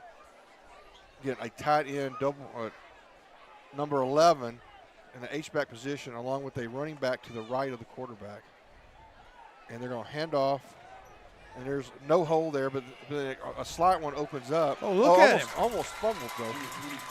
But, yeah, Warren with a great run there. It looked like we had it stacked up. At the last second, there was a crease there between the guard and tackle. And he was Warren able to run backwards. He was backing his way through, and good for a first down right at close to midfield for the Panthers. Once again, 2 wide receivers, 2 tight ends, one on the left side and one in the H-back position. They're going to hand off again to a different running back, and he's going to get smothered up. Yeah, that's what's supposed to happen. Number 15. Oh, it's finally, here's number 15, the lieutenant. Lieutenant Grant Gregory, sophomore, in on the tackle. And the sophomores and the freshmen in that line do awfully good work. There's a shot there of the what's the sergeant? Well, I moved him up to the lieutenant. Oh, okay. I think he was started out as a sergeant. He went to officer school. Yeah. Okay. Yeah. Yes. All Well, right. you get an in-season promotion I think he's up to Lieutenant Gregory. He's playing out in that unique position. You know, sometimes you got your hand on the ground, and sometimes you're playing some. Michael Parsons he's coming this time, and nobody's open. But they're going to flush him out, and they're going to find a man sitting down in the zone. Good play. Nice play by Bullard. Nice play. Nice play by the quarterback to buy some time, and then to find a man sitting down in the backfield. I'll tell you, we're going to have a timeout on the field. Let's take one as well. We'll be right back. Serving our communities for over a century, Farmers State Bank continues to meet the financial needs of East and Central Texas. With roots that run deep, Farmers State Bank serves as a source of financial strength to meet the needs of our neighbors. From a comprehensive range of financial products to individual service, we remain dedicated to being a true community bank. Farmers. All right, welcome back, folks. They're going to run the ball to the left. Nice hold there. Warren gets into the field. He's going to score a touchdown. Minute 17 to go. Hey, that was the kind of running play that you hope for, Mr. Shires. They just had it blocked up, and sometimes you do, and it's all you need. I don't think he was touched. I don't think it was either. Mr. Walton, take over for just a moment. Okay. So here is their extra point to try and make it 30-14. Good snap and beautiful kick. This guy's got a leg. Kicks it into the trombone section of the Center High School band. So it is 30-14. Rough Riders by 16 with a minute and 16 to try and add to their lead here in Bullard. Mangum Funeral Home provides funeral, burial, and cremation services for the East Texas area. The new owners, Tony and Tracy Willoughby, as well as the licensed professional staff, are available to you 24 hours a day, 7 days a week. Call 936-598-3341 or stop by for a visit at 420 St. Augustine Street in Center. Mangum Funeral Home prides themselves on providing prompt, compassionate service during life's most difficult times. Martin Kennel Inn Center and Nacogdoches has been boarding and grooming pets for over 30 years. Martin Kennel and Grooming continues to grow and improve daily while treating your family pets as they would treat their own. Martin Kennel now offers large animal care at your location. That's right, they offer experienced assistance for your livestock and peace of mind for you. With many years' experience, you can rest assured that your pet will receive the attention they need. Give Martin Kennel and Grooming a call in Center at 936-244-1930. In Nacogdoches, call 936-560-3643. Everybody, welcome back. And it's going to be one of those crazy, not really an onside kick, but kind of I don't know what you call that. I call that probably a bad timing to do that because now the Riders have an extremely short field. Yeah, you either need to commit to your onside kick or not. But, yeah, with a $1.16 and 3 timeouts left, that's all the time in the world for the Rough Riders quick strike offense. Now, Bullard gets the ball back. I think deferred. The Rough Riders got the ball to begin the game, so Bullard is hoping that they can stop us, get the ball back, and score, but that was not the right decision. Riders have plenty of time and see here, and the Bullard's going to, what's up, Bullard's going to, no, Rough Riders, no, there you go. I thought it was Bullard called timeout, and it was. So we'll take one as well. We get ready to come back finish this half with the Riders up 30-14, but with the ball with time to score. We'll be right back. If you're in town and you see the food truck Fry's, you want to stop. They have fried food, but not your run-of-the-mill fare. Delicious, inspired from all over the country. Fry's food truck for your family. Roger's going to hand it off to Dixon. Dixon's going around the left-hand side. He's going to pick up, again, about 5, and he's going to go out of bounds. Minute 7 to go. Try to figure out. I thought he got out of bounds. That is him. And the clock has stopped, whether he got out of bounds or we stopped it. But it looks like there may be a penalty on the play. Holding on the Rough Riders. Okay.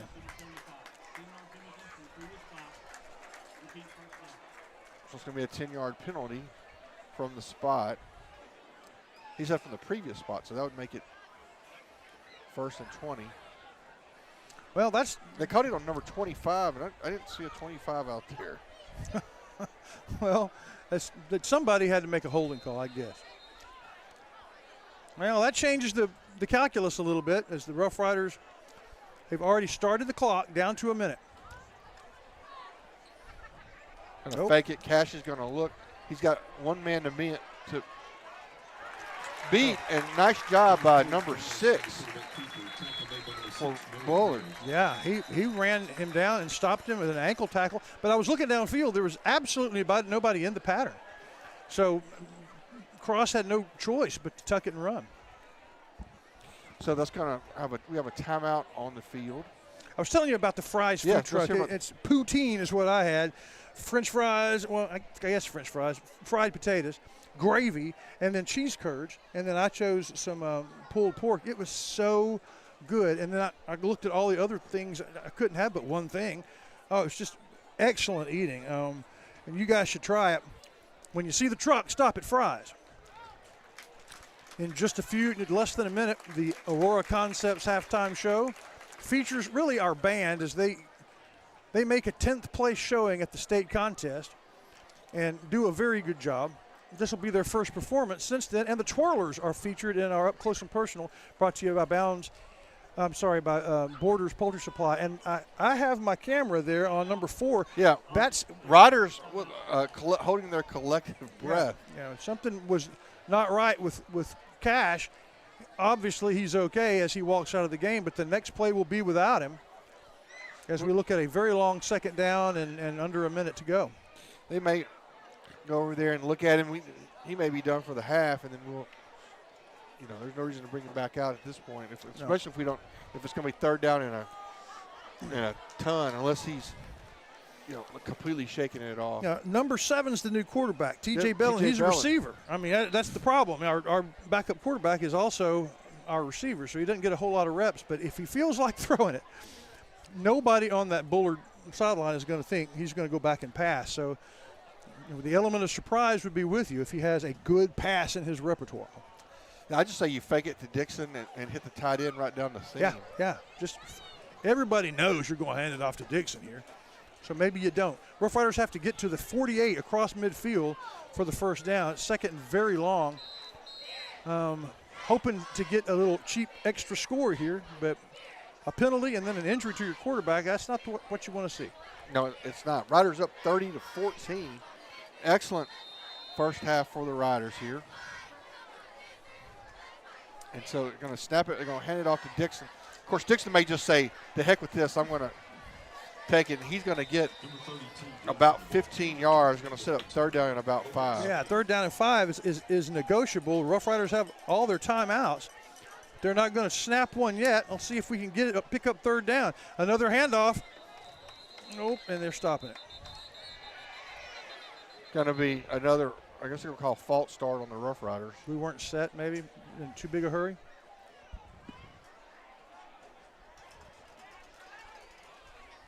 Waiting to hear for the call.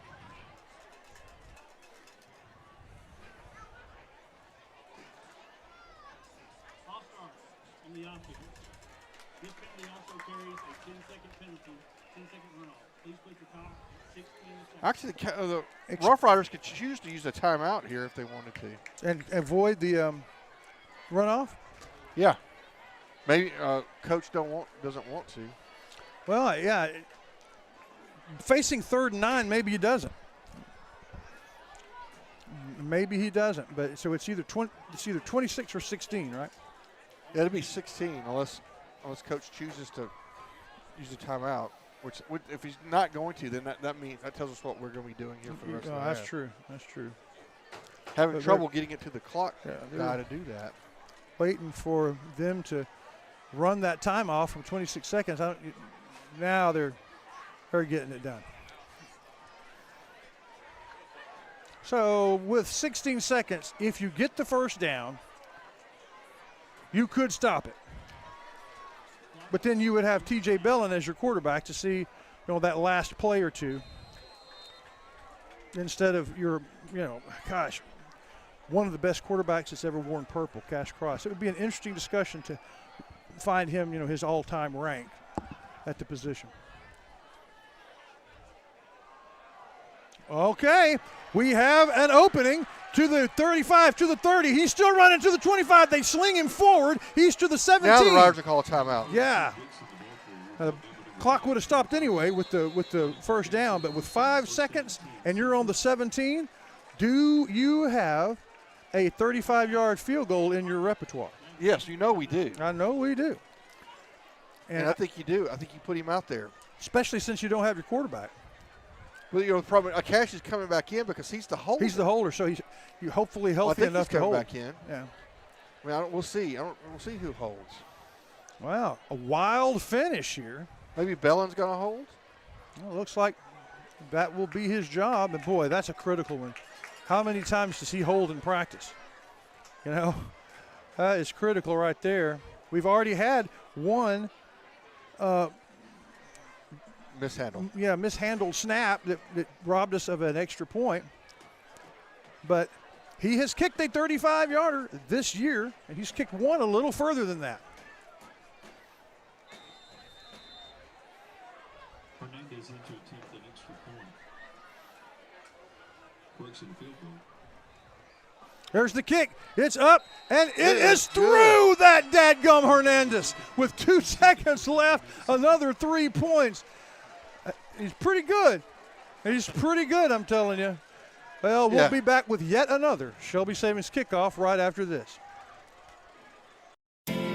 Matthews Realty, going above and beyond is what's expected. This is agency owner Colin Matthews. Our team of seasoned real estate professionals believe in giving their clients an advantage in any real estate transaction. Matthews Realty has a reputation of highly personalized service. Matter of fact, it's our #1 priority. From commercial and residential properties, poultry farms to beach rentals, our team works hard so you don't have to. Call Matthews Realty at 598-7800 or visit MatthewsRealty.com.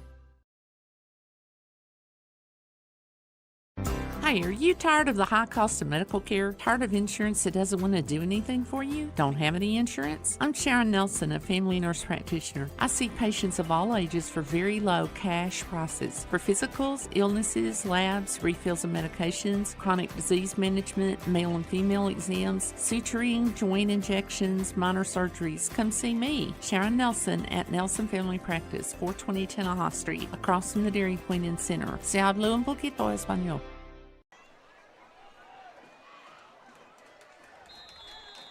That ball is fair caught by number 13, Hendrick Smith. 2 seconds remaining until halftime. All right, everybody. Bullard fair catches the ball again. No time run off, so they'll have 2 seconds to try something. The Aurora Concepts halftime show, 2 seconds away. We'll start with the award-winning Rough Rider Band and Shelby County Sweethearts. The Chaparrals, they're brought to you by Bounds Insurance. Deb's Boutique brings you the band. And then we'll move from there right through the Aurora Concepts halftime show. See if Bullard, it looks like they're going to just take a knee. Look how far back Warren is. Yeah. Yeah, there's your safety valve back there.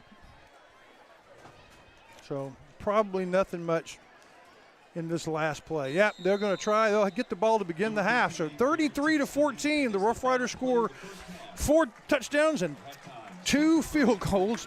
Miss an extra point on a fumble snap. Not bad. We'll be back and start the Aurora Concepts halftime show right after this.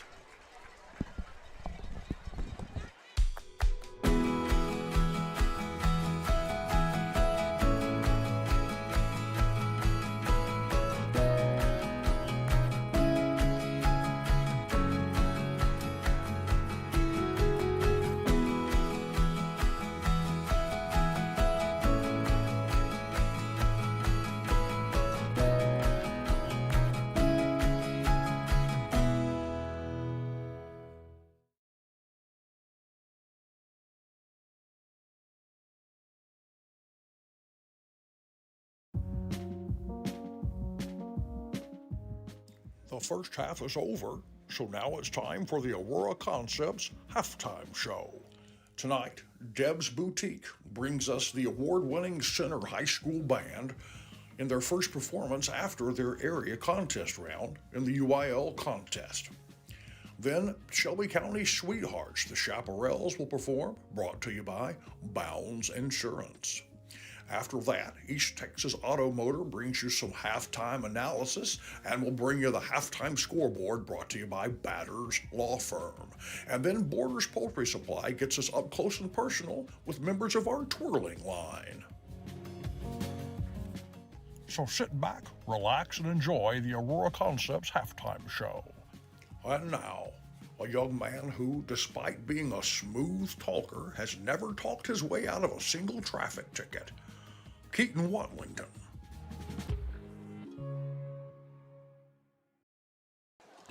No Keaton Wellington tonight. This is the counselor, Stephen Shires, along with Zach Jepson. We're going to be handling the halftime show duties here.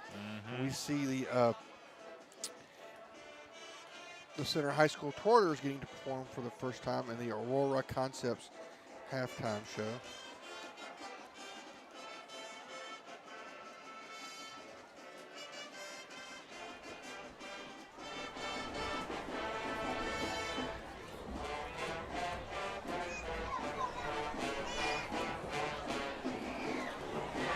It's just little Rolling Stones here, Zach.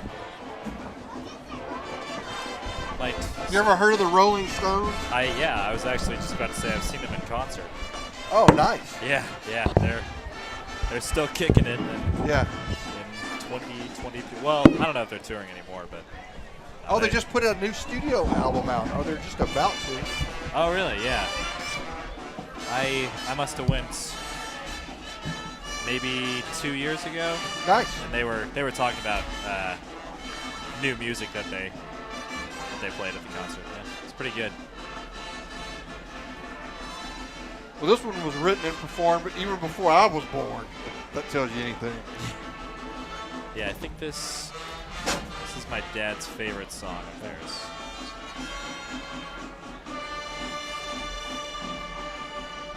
All right, folks, that's the Center Rough Rider Twirlers, and now it's time for our band.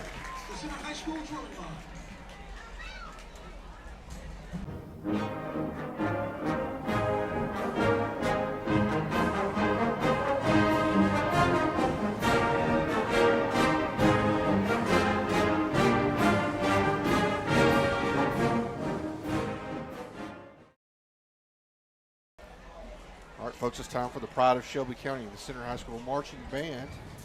And brought to you by Deb's Boutique with coverage from the camera by Zach Jepson. No Keaton Wallington here tonight to give us the expert commentary on the band stuff. So you'll have to. Zach, were you in the band? Yes, I didn't do marching band, but I was in band in high school. Oh, okay, but you didn't do marching. No, we were too small of a school for that. Okay. Well, I was in band for a while. Oh yeah. And I didn't get to march during football games. 'Cause back then you didn't take your pads off and come out. Yeah. What did you play? I played the cornet, which is like a trumpet, and the baritone. Oh, nice. I played trombone. Famous Doyce Grant was the band director on that. Ah. So we hear the opening fanfare.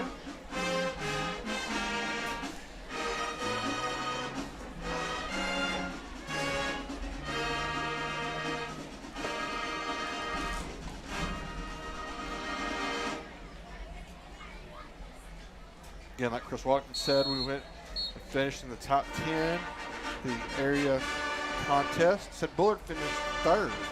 So see two of the top 10 performing bands here in all of East Texas. Not only two very good football teams, but two great bands as well. See, Center can really spread it out. They're going from about 30 to the 30 to the 30. So 40 yards wide Yeah, just about it looks like. They're not exactly lined up, but.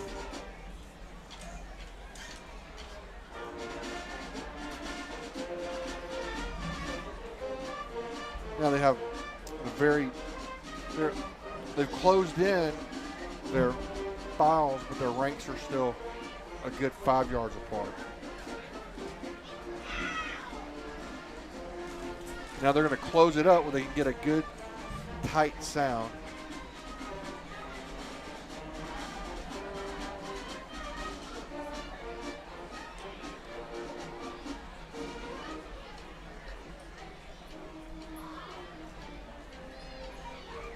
Now I think this goes into the infinity sign, as Keaton Martin likes to say, or an 8, depending on how you like to call it.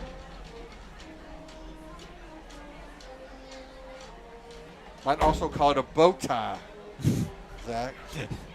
Pair of glasses, maybe. Yes.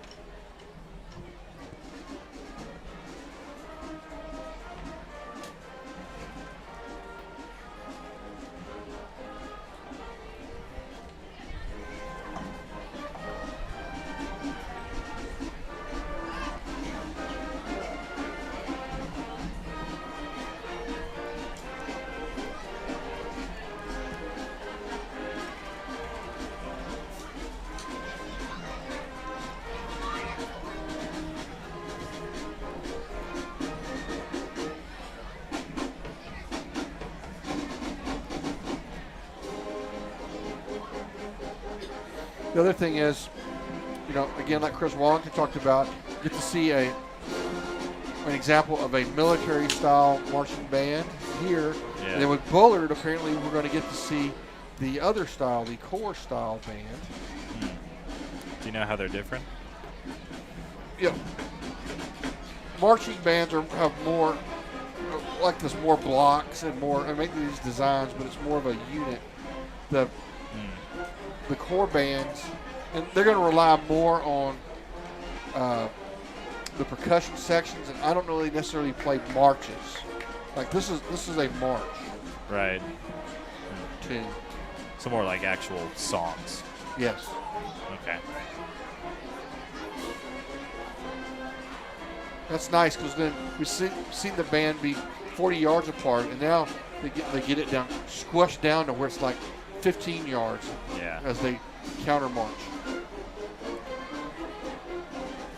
And of course we see over here, I'm going to switch to our second camera where we're going to see our all-state tuba player who's also a drum major. He's going to come over and he plays a tuba solo. I bet we get lots of credit for that because you just don't hear that many tuba solos, Yeah. It's a flute. You're like a flute. See, he's going to get his tuba. Young man, we've interviewed him multiple times. We need to get him in again.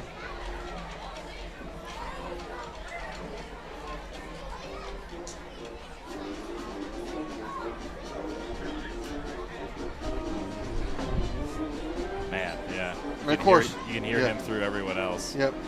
And of course, you see in the wide, you see a flying arrow. And they're going to make something that looks like a triangle. Again, the Bullard crowd with a cheer. Again, because they know good band performances because they have an excellent band. Yeah. So here they're going to come around and we'll get blasted right here with the full sound of the Center Rough Rider Band.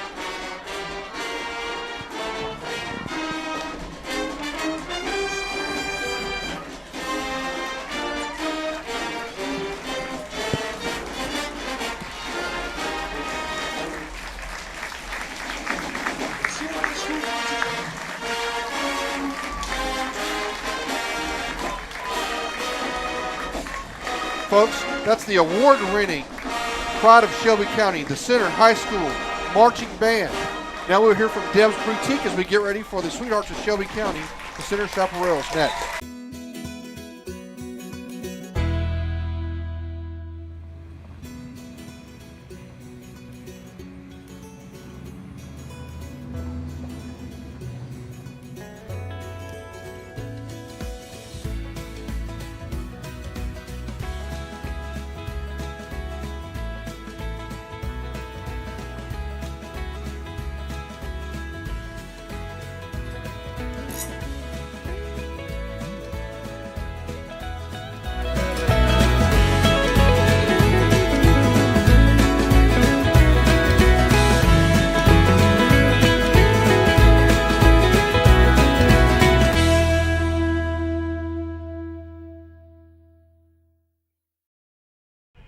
Bulletin, bulletin, bulletin.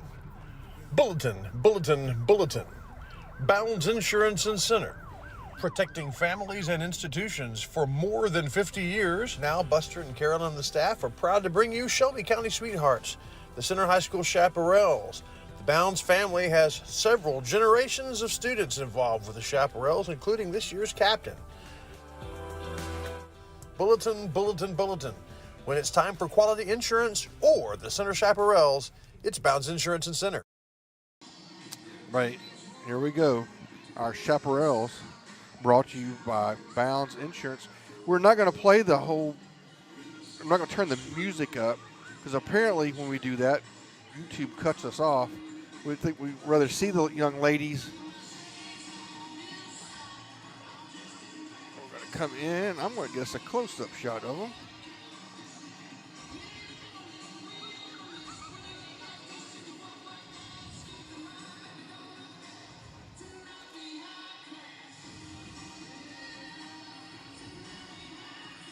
Really proud of these young ladies. They do a great job for us every week.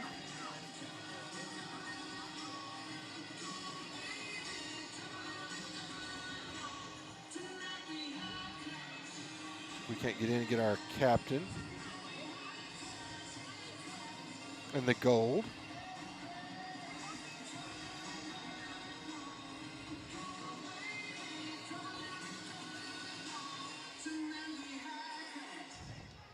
All right, folks, that's the Center High School Chaparrals, the Sweethearts of Shelby County, brought to you by Bounds Insurance.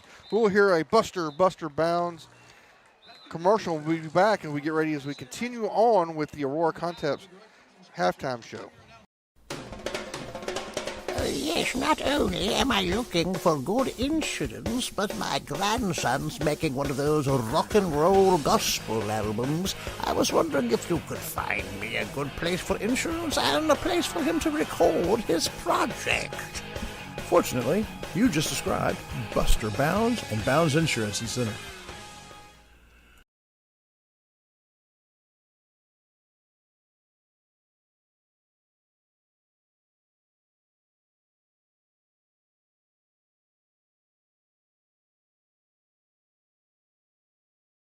This is a Whataburger table tent. An orange and white trophy for your made-to-order burger. It means we cook your meal up fresh. And don't get up, because we'll bring it right to you. So if you're looking to sit down and celebrate the fact that you left it all on the field, we've got your number.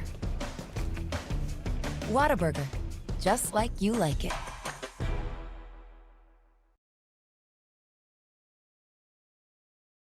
At Aurora Concepts, our team of doctors and advanced practice providers are highly trained and qualified in family medicine. We strive to provide our patients guidance towards the healthiest lifestyle possible, no matter their age. We offer a full spectrum of family medicine, including scheduled appointments, telehealth services you can do from home, and walk-in visits with no appointment. We accept all major insurances, including Medicaid and Medicare, and we also have the most competitive self-pay rates in the area.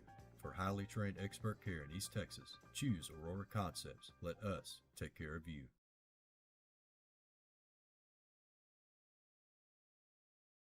Shelby Veterinary Associates and Center understands that your pet's health is important, and they take every step to give your pet the best care. From preventative wellness exams to vaccinations, heartworm tests, and flea and tick pills. Ask Dr. Mark Josan about the benefits of dental care for your pets to prevent infections and bad breath. Also offering a heartworm injection that prevents heartworms and lasts for 12 months. Shelby Veterinary Associates, treating your pets like the valued family members they are. Now carrying Simparica Trio.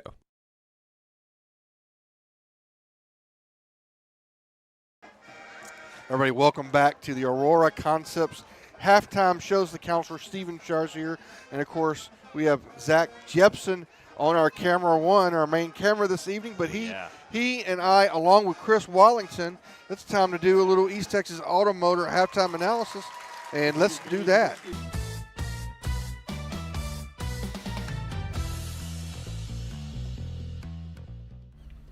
What's going wrong? How do we fix it?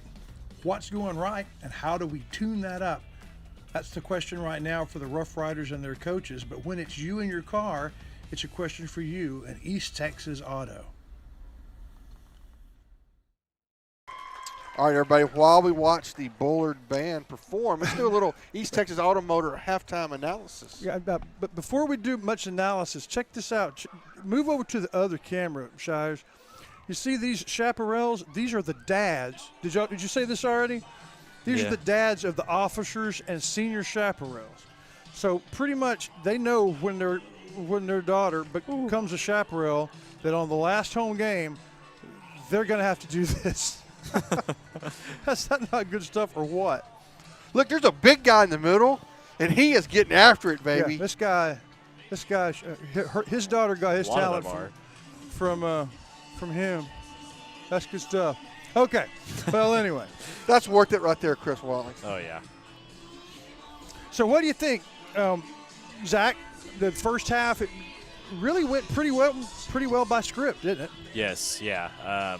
Center, obviously after last week's loss, really needed this game to bounce their way, and they have certainly come out hot, scoring 33 in one half, scoring on, I believe, almost all of their offensive possessions besides one. Yeah, that's right. So their offense has been humming. Besides one of the last drives before halftime, they were doing a great job of defending the run specifically. So, yeah, Center is humming. They want to come out and get a win after last week's loss, and they are on their way to doing that. I was afraid, Shires, that might be a bit of a hangover after the Carthage game. There doesn't seem to be. No, I think we came out pretty much angry and determined. I think we were ready to kind of right the ship, and I imagine probably wouldn't want to be Bullard after, face us now. But the Rider offense looked really good. I really believe that the offense wore the defense down. I think so too. And we saw that kind of later, and that's going to expand. And normally they'll come back out rested a little bit, but you figure by the early part of the fourth quarter, or certainly by the middle part of the fourth quarter, they're going to be tired. Yeah. And I just saw lightning over to the left of us. No, that's not what we need. No, we don't need that. Maybe no one else saw it. Well, thank you, Zach, for your thoughts, and thank you, Mr. Shires. Jebson, are you ready for the halftime scoreboard? Do you have that up, or do you need a moment? I can, okay, pretty quickly. I have it. Let's quickly go to East Texas Automotor while he's getting that keyed up. We'll be right back.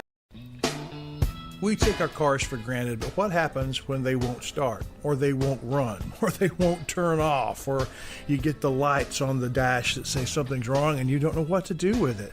East Texas Auto Care. It's on Tenaha Highway as you leave town on the left, and they can take care of everything. The trained technicians understand the complicated electronics as well as the engine itself. The Mendoza family would love to take care of you and your vehicle at East Texas Auto.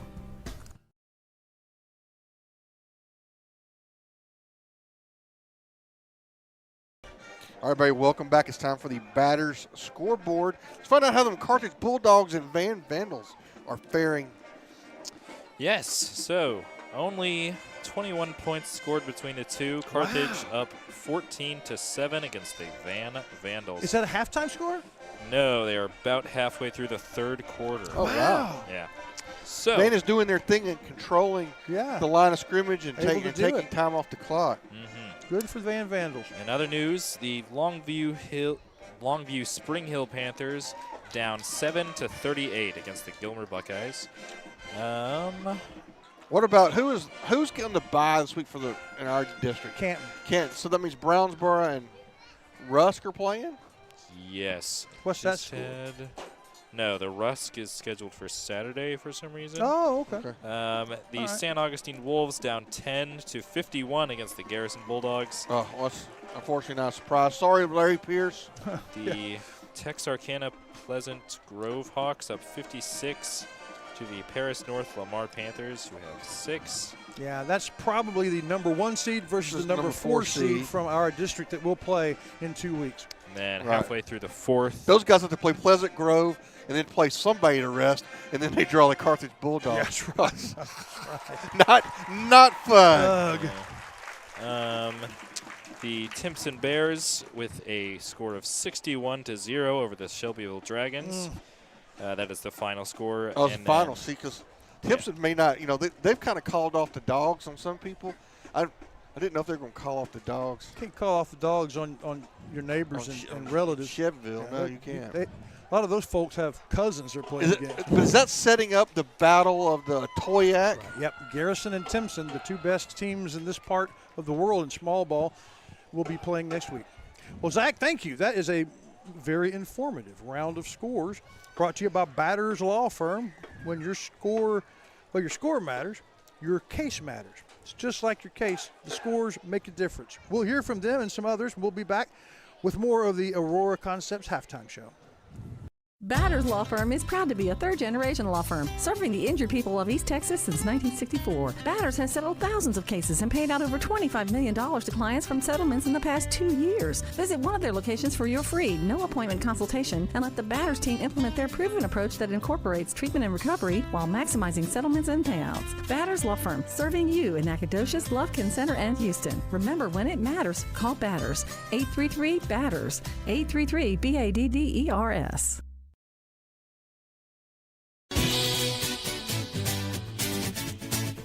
What is the best way to communicate to the people that you want to communicate to? You put a sign in your yard. It says, vote for me, or vote for my friend. It says, congratulations. It says, happy birthday. It can even say, I love you. For the most important messages, it's the Sign Shop. Find them on Cascade Drive, the Sign Shop, Center, Texas. Practice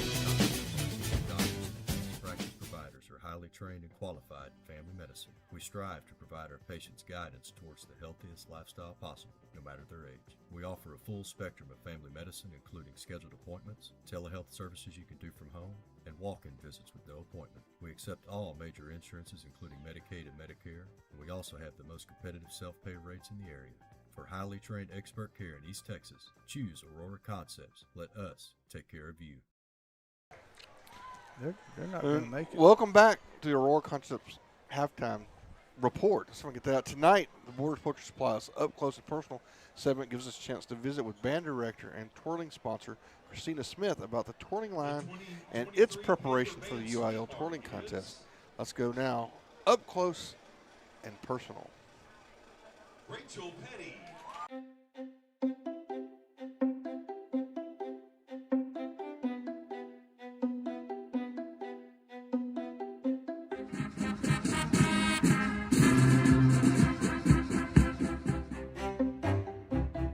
Okay, as we reported this, it's a day before contest, so we don't know how we did. I hope you did well. How do you feel about what you're about to do on Wednesday? I feel like the kids are ready and they're going to do a fantastic job, and go Riders. Now your twirlers, though, have their contest coming up soon.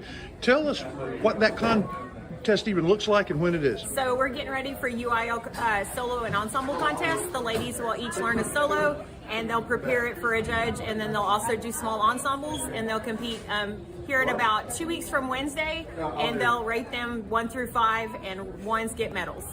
That's good, and that's, hard to prepare for that, and the state marching contest. Lots going on in that band hall. Yes, sir. The ladies have been pulling double duty. They also play their instruments on, Friday nights, and they march their instruments, and then they also work all of the field routines you see, and then they also create solos, and they also create ensembles. Triple duty. Yes.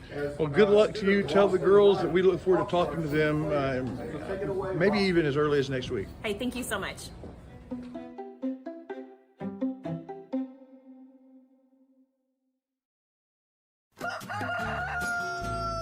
When you need supplies for your poultry farm, remember Borders Poultry Supply on Highway 87 South here in Center. The folks at Borders Poultry are ready to help you with parts for your brooders, chore time and rock cell feeders, and new drinker systems. Do you need a new incinerator? Are you ready for a new litter barn or compost shed? Do you need some updates on your poultry farm? Call 598-6297. Borders Poultry Supply, builders of quality poultry houses.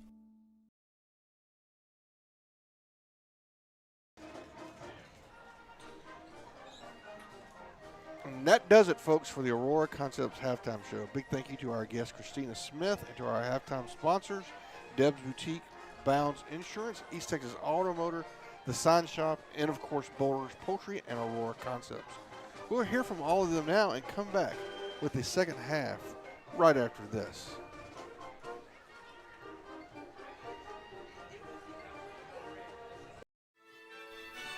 Father, for lunch today, I would like a salad. Father, for lunch, I'd like one of those American cheeseburgers. I'm a vegetarian. Cheeseburger. That's what I need.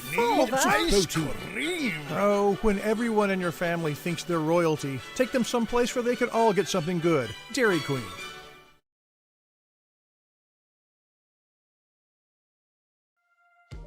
The Cornerstone pregame show brought to you in part by Rough Rider Quick Lube and Bob's Pawn Shop. Come check the score of the game while you shop. Shelby Veterinary Associates, your pet is part of your family. And Center Tire Company, it's too important to leave to anyone else.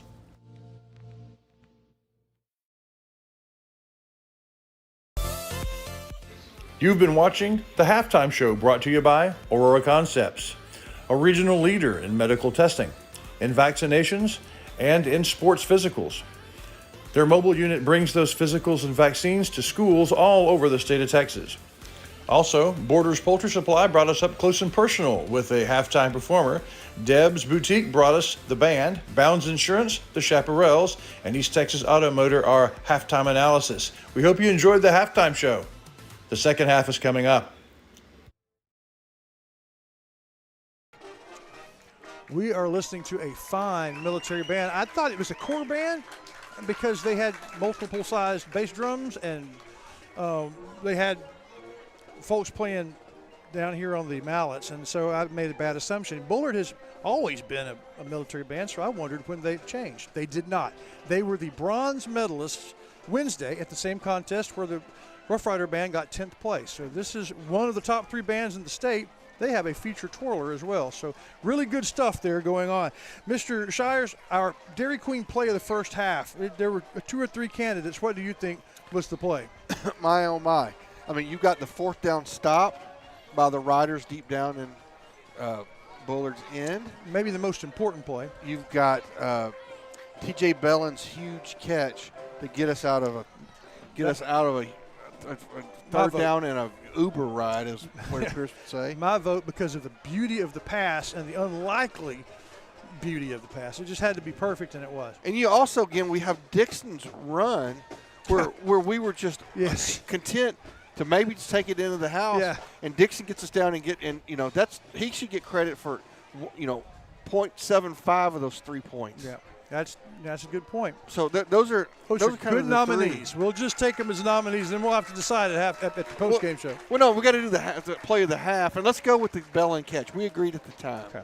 So that's the play of the half, is the catch by T.J. Bellin that went from. I mean, we were in third and forever, and he ended up getting like 50 yards on it. So. And what do you think about? Oh, by the way, when was the last time you ate at Dairy Queen? It's been a while. I almost went there today. I just didn't have quite enough time because they cook your food fresh when it comes out. Yeah, you have to wait a little while for the excellence. Yeah. Yeah, but otherwise I would have gone there today. But I'm going to go soon. Our favorite thing to do on a lot of Sundays after we get out of church is to roll through the DQ and get Keelan a chicken tenders, and then I get a dip cone. I love those things. Good old-fashioned little glory hallelujah from the Bullard band. What are the keys to the second half, Mr. Shires? Are the Ray Jones keys to the second half? Once again, what I've always said, intensity in the third quarter. One of 3 things are going to happen in the third quarter. We're either going to open it up on them. We're just going to kind of keep it where it is, or they're going to close the gap and make it a ball game, right? And we it's like North DeSoto, right? Yeah. We had the advantage, and we gave it up. We let them close the gap and make it a ball game. Okay, so I think the key is how we come out and play in the second half, and also, Cash Cross's help. Yeah. And again, and then running the football. I think we're going to run the football, tire them out, and then we'll reap the rewards and the gains of that in the mid to late fourth quarter. Sounds good to me, ladies and gentlemen. When we come back, we'll have the second half kickoff as the Bullard band finishes up. We'll be right back. As you prepare to choose who you're going to do business with, one good indicator of success is growth. What began as a single location bank to service Shelby County has now grown with multiple and beautiful facilities in towns and across counties, including the new mothership on Selma Street. 40 years of excellence. Shelby Savings Bank. Member FDIC, Equal Housing Lender.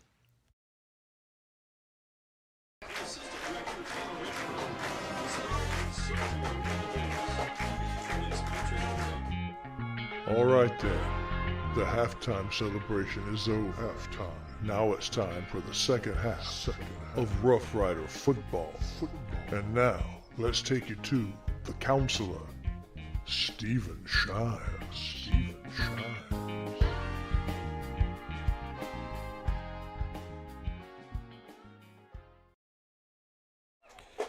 Well, thank you, Papa Love. It's always a pleasure to hear from you.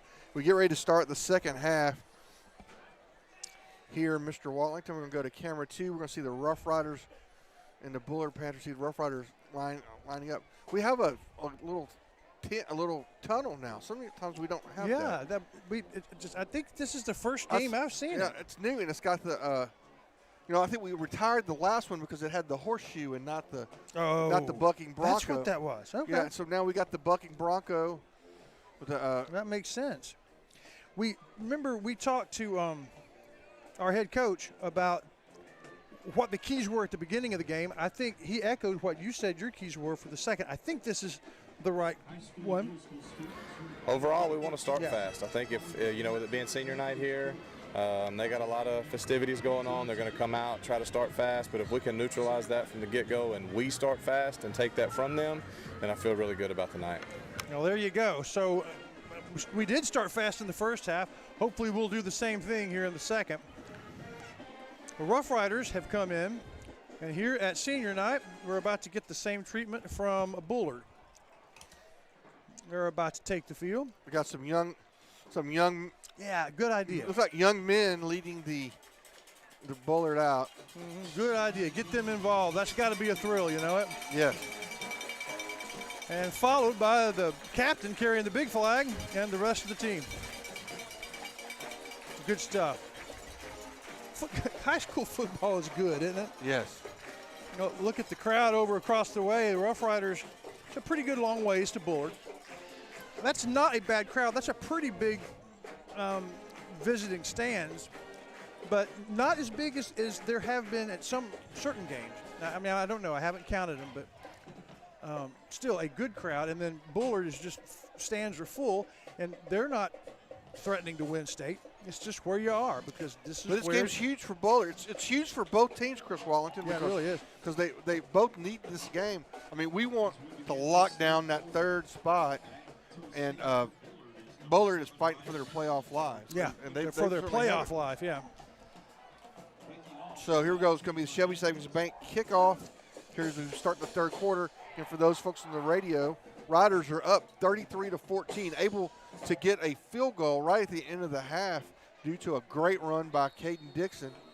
And we'll see if number 4 Cash Cross is back out here in a minute or if it's going to be T.J. Bellin the rest of the way. I really thought it might have been an ankle or something with Cash. So here's the kick, and it's going to be kicked deep. Drills it. Oh, man, just awful good at that. I don't know why you'd ever do anything else. All right, Mr. Shires, do you want to take the honors in the third quarter? Sure. All right. The first thing we're going to do is we're going to pop this pepper. Oh, we had an extra pepper. Yeah. There we go. All right. It's not as cold as the ones earlier. It's a good beverage, but it's not as good as the last one. It's still tasty. Okay. So here we go. I'll set it up. Moving left to right, the blue-clad Bullard Panthers, blue jerseys and pants against the Rough Riders in their white jerseys, purple pants here on first down, Shires. Riders come up and press coverage, nobody deep, and they're going to throw. They're going for it deep, and they've got a man open, and he's able to catch it. And they caught us with nobody nobody back in the middle of the field, and they're going to go 75 yards. How about that for a blitzkrieg? And their fans are excited, and they should be. Good stuff. So with 10 seconds gone here in the third quarter, Bullard strikes quickly on a huge pass, a post route where our corner gets beat. He comes out of the slot, at that, Chris Watlington. Yeah, that was just exactly what they had to hope for. They needed a quick strike, and they absolutely got it. They're looking to go for 2. There's no field goal kicker out there. Okay. And they are lining up. Again, 2 receivers to the right, 2 to the left, and they're going to roll out to the right, and they're looking. They run a pick play. It's no good. He's short. He falls down short. Yeah, I mean, he had it, but he just didn't The quite have it. old-fashioned, well, if you're an offensive player, you call it a rub. If you're a defensive player, you call it a pick. And they had it open, but the receiver fell down just on the half-yard line. So with that, it's 33-20. Riders with a 13-point lead here as we just getting underway. So now we're going to find out what the Riders are made of, just like what we talked about just a couple minutes ago. Yep. The guy next to us, Coach said, why would we be press coverage? That's what I noticed that right before we kicked. We were in press coverage with nobody back deep in the middle of the field. And I guess Coach thought we were going to line up and try to figure they would come out and try to run the football. And, coming out of the slot, it's hard to press coming out of the slot. So they did miss the 2-point conversion, but they have lots of momentum now. It's important for the Rough Riders to respond. Still up by 13, very early second half. So in any event, we'll see if the Riders can answer. Again, the middle 8, the last 4, first 4. Riders did good the last 4 minutes of the half, and now we're going to see what happens. Again, this is an odd kickoff, and they're going to do, again, another pooch. Going to come in, and Wolf is going to take it on the run, and he's going to get back to the 40-yard line. Okay. He got a few yards there. Might as well try it. Had a good grip on the ball. So here comes the Rider offense out, and let's see who comes out for quarterback. That's kind of the big moment. And Cash Cross is coming back out. Good. He was scrambling and got tripped and didn't get up quickly. Walked off the field, looked like he was going to be okay, but we weren't absolutely sure of that. We're not clear if it was like an ankle or if he banged his head on the ground. You just didn't know, but he's back in. The Rider's going to hand off to Dixon, and the Bullard is there.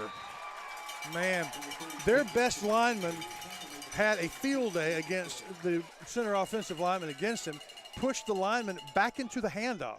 That is as good a defensive line play as you will ever see. Going to lose 4 yards on the play. Going to bring up 2nd down and 14. Riders again, receivers 2 ride to the right, and they're going to hand off again to Dixon. And once again, he is stacked up with no gain. That's what I was concerned about, Wallington, when we're coming out the offensive line is not getting any movement. No, and I don't know if it's that the center doesn't have any intensity, but certainly Bullard does. And the first 3 plays from scrimmage are as good as Bullard could hope. A 1-play, 75-yard touchdown pass, and then back-to-back nowheres on center running game. So here we go, 3rd down. Riders going to throw the football this time. Going to be scrambled. He gets going to get away now. He's going to cut upfield, and he's going to go. And this is exactly what the Riders need right here is Cash is going to run. Yeah. He's going to go out of bounds at about the 40-yard line. Pickup of about 25 yards. I'm sorry, about 30 yards. I'm going to say that Cash is all right. Yes. I'm going to say he's doing okay. It's just hard, it's hard, because they had him contained, but he just broke through. We're going to hand off again to Dixon. This time there's a hole. Dixon's going to get 5. Almost 5. The big wide open holes where no one touches him from the first half of the season, he's really having to work harder Should now. be a penalty on the play. Let's see, should be 12 men on the field. They're going to hand off to Dixon again. They call it. Yeah, I'm not sure. Whistles. Well, they didn't call it. I'm not sure why we didn't get 12 men on the field. Number 72 was trying to get off, and he wasn't anywhere close. He was on the numbers when we snapped the football. But I guess there's just some advantages of being at your home. They're going to call a penalty on the Rough Riders. Oh, my goodness. No, I think they got it. I think they got it. Okay. Here we go. They caught it. They just never really made the announcement. And they never. Well, again, the Rider offensive pace is responsible for that. It's not quite a first down. It's 2nd down and a foot. You're going to hand off again to Dixon, and he's going to be corralled, but he's able to spin and get a first down. Yeah, that was a the spin got us the Ray Jones first down, the second one on this drive, getting close to the State Farm red zone. So again, Riders with 2 receivers to the right, 1 to the left, and they're going to fake it. It's going to go. So it's that same pass again to Bellin that we saw on the big play earlier. And Bellin's going to get down and get now they're going to give him a first down. There was a defender that was standing right there, but he threw it over the. Right. The second time we've seen that. It's just perfect. Again, once again, two receivers to the right, 1 to the left, and it looks like Bullard's going to call a timeout. Okay. With 9:56 to go here in the third quarter, we'll take one as well. We'll be right back. Riders trying to answer. So, Billy Don, tell us about Brookshire Brothers. Well, they got just about everything. Got good produce section, a fine meat market, and oh, that chicken. Winner, chicken dinner. And the pharmacist is great, and the people there make it worthwhile. They always got specials if you pay attention. And that manager, he's a nice fella. And the thing is, you can shop at Brookshire's day or night. A lot more night after daylight savings. Brookshire Brothers Center. Covington Lumber and Building Supplies is in the capable hand of a third generation of Covingtons. For shingles for your roof, to carpet for your floors, to Farrell Calhoun paint for the walls, bathroom fixtures, and everything in between, Covington's has it, as well as all the lumber you can shake a stick at. Lumber for your home or for other fun projects. You find it all at Covington's. Everybody, welcome back. Riders first down and 10. They are inside the State Farm red zone. Cash is going to take the ball. He's going to hand off to Dixon. Dixon explodes like a cannon. There you go. Cannonball right go. in for the touchdown. 17-yard touchdown sprint. Yeah. We finally get that one blocked up right. That's what happens when you block that thing up right. That's what you were talking about, Chris Wallington. Yeah, that's it. There had not been a whole lot of those, but that one was certainly satisfying. And so the Rough Riders answer back. Right the ship. After Cash Cross does it with his legs to get us out of that hole. That's got to be a candidate for play of the game. And we line up for the kick. Down, it's up, and it is good. So with 9:51 to go in the ball game, the Riders now are up 40-20 over Bullard. Still plenty of time to go. We'll see what happens. We'll be right back.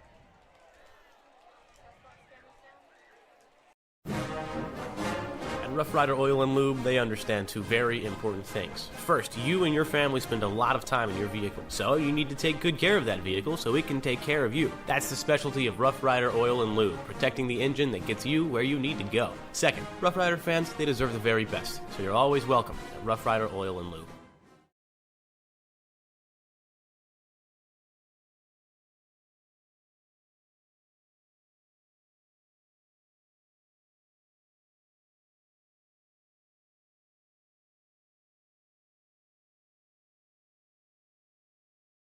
Everybody, welcome back to the Chevy Savings Bank kickoff.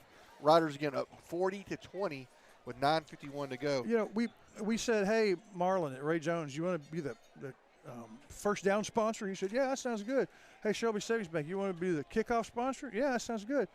Who would have thought the center we'd have more kickoffs than first down? Shelby Savings gets more mentions than Ray Jones Chevrolet. You know what you can do is you can go to Ray Jones Chevrolet, find the car you want, then go see Will Lucas and Jim Sawyer and those guys. It works together. Yeah. It works together. So here's the kickoff. Riders going to kick it deep again. This time it's going to go into the end zone, and so Bullard will begin on the 25. Bullard's first possession, Riders come up in press coverage with zero coverage with no deep safety help. The slot receiver on the right side gets by his defender on a post route and is able to go 75 yards for the touchdown. So we'll see what happens here if they try to do that again, if they're going to go back to big number 20 Warren running the football, which they've had some success. They've had a lot of success with that, but at least early on in the drives, they get it into plus territory, and the Rider defense oftentimes has stiffened up. So this time we'll get a more traditional defense here. And there's the snap. They're going to hand off to Warren. He finds a hole over left tackle, and he's going to get a first down. Yeah. And a good tackle. Timothy Johnson again. He stayed home and went low and made the tackle, but not before first down. They're going quick. They're going to hand off to Warren again. This time the Rough Rider defense has none of it. They're going to be stacked up by a number of guys there. Let's see who comes up out of the bottom of that pile. It's hard to say. It looks like number 57 again for the Rough Riders, Brandon West. Of course, Cody Atkinson around the football as usual. As usual. We have found us a ball player there, haven't we? Yeah, I mean, a lot of these young guys, Atkinson, Big Bad Wolf, the Lieutenant, Gregory. I mean, we got a lot of guys. They're not underclassmen anymore. They're going to throw it again. Oh, nice route by number 3 from Bullard. Let's see who that is. That is Clifford Douglas III. He runs a nice stop route, comes back, but the quarterback just can't deliver the football. Going to set up a 3rd down and long, 3rd down and 9. Yeah, that was a shame about the football. I'm glad. Yeah, if you're Bullard, it's a shame. Yeah, it wouldn't have been a 1st down, but it would have put him 3rd and a yard or 2. So now Bullard's going to line up again. 3 receivers to the right, 1 to the left, 1 running back. So they're going to throw the football again. He's going to get away. They got a guy up in the middle. Oh, all right. So he goes. I thought he was going to number 3 in the middle, who was wide open, but not. He goes over to the left to number 2, and there was number 10 for the Rough Riders was back there again. Caleb Mosley, back covering from his linebacker position, back covering guys deep. So great defensive play by the Rough Riders. Going to force what appears to be a punt. So it's 4th down and 10. Got Timothy Johnson back deep. We'll see if he gets a return. It's a short kick, but it gets. It's going to be effective, isn't it? Look at it. I wouldn't say short's not the right word. It was a low line drive kick, but Johnson is unable to field it, and then it bounces. It gets a good bounce. That's what we're talking about, Chris Wallington, on special teams. We talked about it on the coaches show. If y'all don't watch the coaches show, you need to go back and listen to it. There's lots of nuggets there. And we talked about special teams, the special teams matrix, and the hidden yards right here, right? That was probably about a good 25 yards of additional yards we lost because and not a particularly bad play from the Rough Riders special teams, but certainly an important play from theirs. Yeah. Right, but Coach talked about that. It turns out when we win the special teams matrix, we win the game. We only lost 1 game where we won that. And they're going to go inside. It's going to get stacked up there. DeCavian Edwards is in, and he doesn't find much room. He's going to get a yard on that. Going to be up 2nd down and 9. Wilburn's been quiet tonight. Yeah, Chris Walker. We really haven't thrown him got that first touchdown. Yeah. So we're going to throw back. Now he's going to Wilbur. Oh, and just like you called you cursed him, man. Well, I got the ball thrown to you him, did. But he didn't do his part. He needed to catch that. Yeah, that's too bad. That was right in his hands. And that was right there, right at the 1st down. He would have probably stepped up and got the 1st down. Nor was it a particularly hard thrown ball, so he will admit that's one he should have gotten. Brings up 3rd down and 9. Going to hand off again. This time they're right there. And again, that loss of yardage, on the punt really kind of put us in a bad position and unable to get anything going. So now the Riders are going to have to punt, and they're going to the field position has really been flipped as Hernandez is going to kick. He's going to be about mid-level to the letters in the end zone. So he's about 5 yards deep. Bullard's hoping to get the football, field the football, and maybe get a return and get back. Of course, you better watch out because Hernandez can punt the ball a country mile. And there's a snap, good snap. He's going to get it off. Oh, that's beautiful. It's going to turn over all the way back. Fair catch made at the 45-yard line. So that's about as good as you could hope for, Chris Wallace. That's good. That's good. That's good. It ended up being, about a 40-yard punt? No return? So let's take a quick break. We won't be gone long because it doesn't take them long. Have you sustained a bone, joint, work, or sports injury? Problems with mobility or movement? Suffer with pain? Contact Azalea Orthopedics. Our specialists serve patients across East Texas. For proven, trusted medical care, you have a choice. Demand Azalea. All right, folks, welcome back. Here we go. Bullard with a chance to try to answer the score from the Rough Riders. They start in plus territory, 1st down and 10. Handoff is to Warren. Riders stack it up. There's some mayo right there, baby. Mayo. He delivers the mayo. Whether it's a Dairy Queen Hunger Buster or a Whataburger, sometimes you just want some extra mayo on it. And that's what happened there. It's going to be a loss of 2 yards. Mayo does this about 3 or 4 times a game. Yep, he's good for 3 or 4 big plays, and that was certainly one of them. Second down and 12. 7:13 to go. The Rough Riders have doubled the Bullard. 40-20 the score.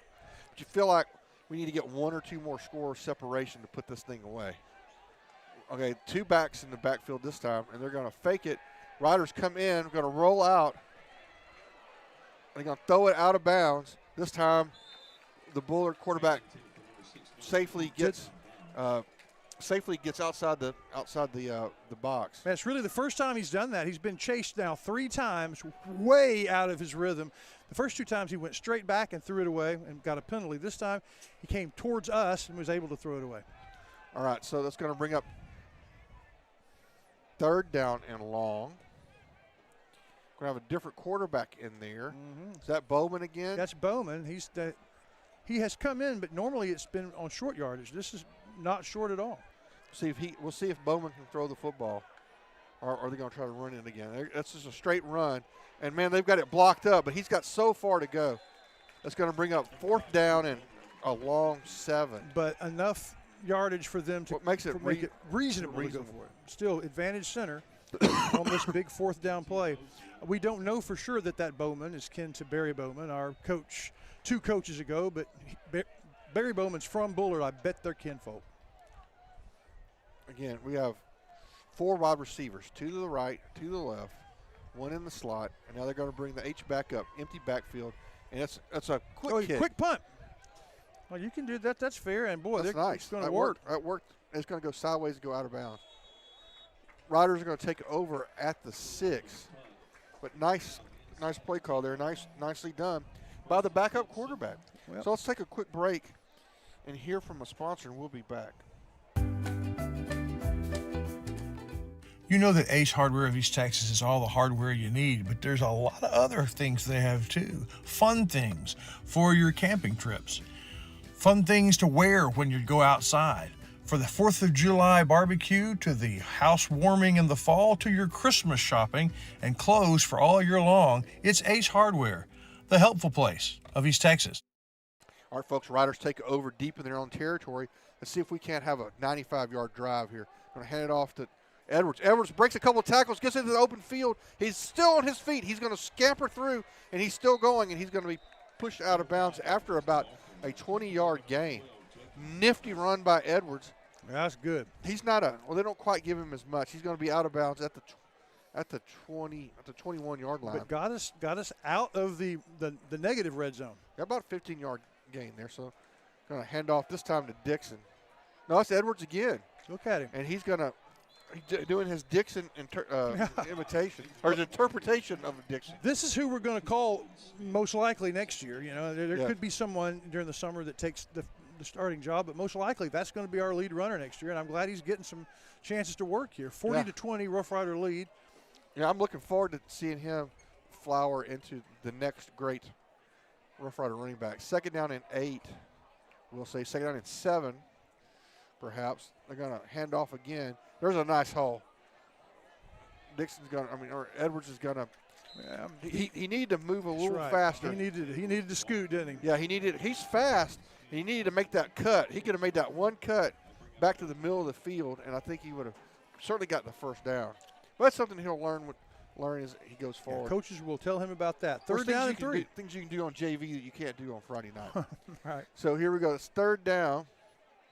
Riders letting the clock run because, again, what would be great would be a 5-minute drive where we just jammed it down their throat and score a touchdown. Going to hand off this time. This is Dixon. You can tell that's Dixon. Yeah. He goes for the 1st down. He gets 10 yards. Then he lowers his head and carries 3 Panthers 7 yards or 6 yards to the 46. That's good stuff. This could be it. This could be the crusher. Yeah, this could be the crusher, Wallington. Meanwhile, over there, you see that's what band students do during the 3rd quarter. They run for food. Oh, Dixon just – it's like – look at it. He's look still at going. This is crazy. Oh, he fumbled the ball, though. Worked a little bit too hard, and it cost him. Yep. He doesn't fumble very often, No. but that's a danger when you run like that. And it's held up in a crowd. Yeah, that's hard. Once again, Bullard, though, to their credit, is able to avert the soul crusher drive and stop us. I mean, we do move the ball 45 yards, all on the ground. Did good, yeah. Not a single pass. All the yards were good. And then Dixon was just lowering his head and going to take on the whole team by himself, and one of them got in there and got the ball out. So credit Bullard. So Bullard's going to take over, get 4:36 to go in the third quarter. Riders have doubled up Bullard 40-20, but Bullard certainly not out of this ball game. They're going to hand off to Warren. He's got a couple of lead blockers. Gets through and makes a nice move to get 15-20 yards. Good. Look Open like the field Riders tackle by Mosley. Yeah, it looks like the Riders had it kind of clogged up, but he's able to explode through there. They're going to hand off again right here in front of us. You see the Riders force it back inside, but Warren is able to make a good run. Cody Atkinson's going to bring him down after about probably 5 or 6 yards. About to go under the 4-minute mark here. Bullard in a hurry. 2 wide receivers, 2 tight ends. And they're going to fake it, and they're going deep. They've got 3 wide open again, but the Riders come on. Nice! And we almost pick it off. Good job. But is that 10? Is that that is 10. That's Mosby again. Okay. No, number 16. I'm sorry. Jacaden Rogers. I thought Rogers was going to pick that ball, Chris Wallington.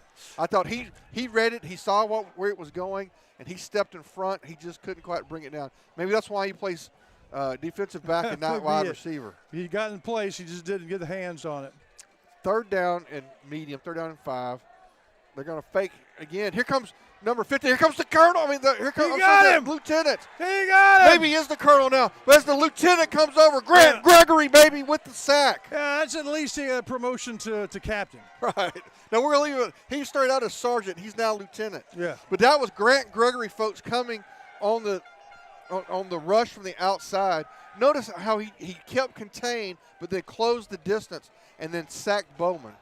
Yeah, that was big play, and now it's 4th down and 9 for Bullard, and they need this drive desperately.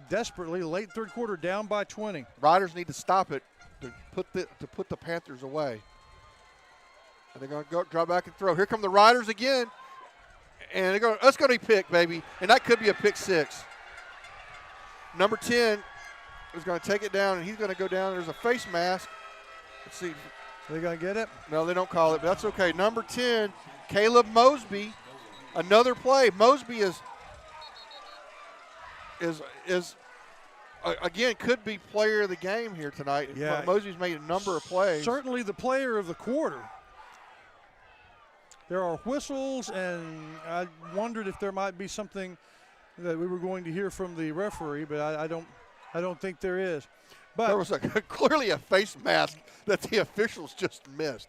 But hey, c'est la vie. Sometimes it happens. Sometimes that's what happens, though, you know. Yeah.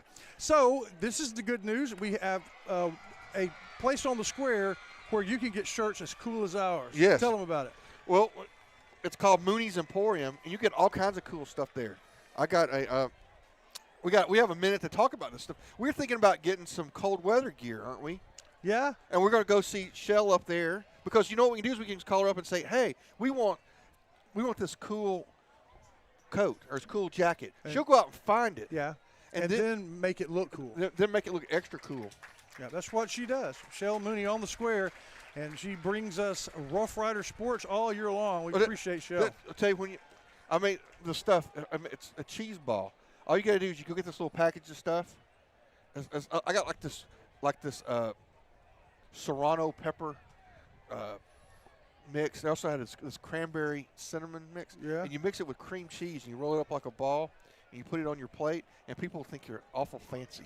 Well, I saw that at your house, and I thought you were pretty fancy. Yeah, yes, exactly. So the Riders are going to take over here with 3:03 to go in the third quarter. They're going to take over at the 31-yard line. Once again, about 20 yards further than where Dixon fumbled, and they're going to hand off. Oh, we put it on the ground. And did the right thing. Well, that was just we've seen a couple of those plays. And I'm not sure if this is a new play and one Dixon goes the wrong way or if Cross turns the wrong way. We've had a couple of these odd things. Yeah, that's no good, and it's what is it? Nearly a 10-yard, it's an 8-yard loss, Yeah. 2nd and 18. Once again, I want to see the Riders execute. Oh, there's a big hole right there. Oh, but Bullard does a good job. I thought that one might explode because he was not touched. And then linebacker comes in and closes it down and makes it a minimal gain. Yeah, just 2 yards. Well, what I was saying is I really want to see the Rough Riders execute efficiently and put this Bullard Panther team away. You know, just kind of Milli Vanilli-ing around is not what you want to see. No, we do not want Milli Vanilli. Right. We want to put these guys away, and this is the drive to do it. All right, so Cash is going to play action fake.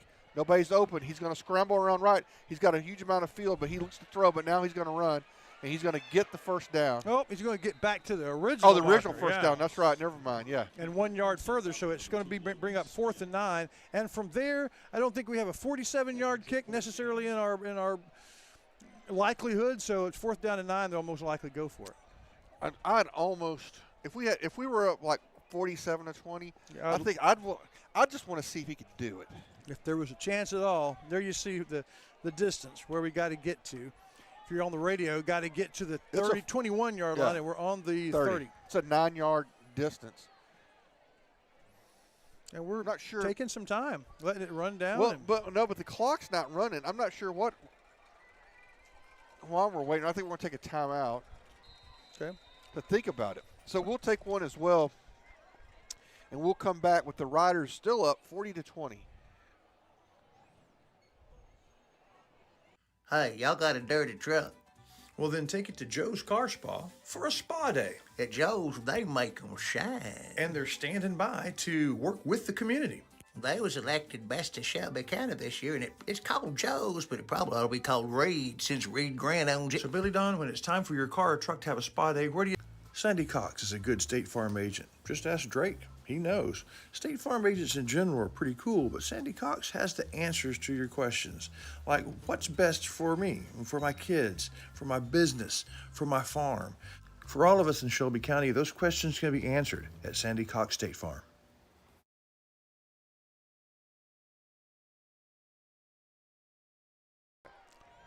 Everybody, welcome back. Riders get ready. Crucial. I'll say crucial. We're up by 20, but again, to try to put these Bullard Panthers away, we want to continue and get another score here. But first of all, we got to convert a 4th down and 9. Pretty tall order, so they call timeout to see what they come up with. Bullard playing back. They got a number of safeties, knowing we're going to throw the football. There's hurrying him. All right, so Cash gets away. Now he's going to tuck it. He should be able to get this, but he's found a guy. He's going to the end zone. He's got a guy, but he's out of the back of the end zone. Okay. He was open, but Cash saw him too late. I think Cash should have tucked that, went and got the first down. And you heard that boom. That was from next door. The coaches were not happy with that. I think Coach agreed. I think some coach agreed with me. Yeah. Somebody was not happy in the coaches' room. So $1:42 to go for the Panthers.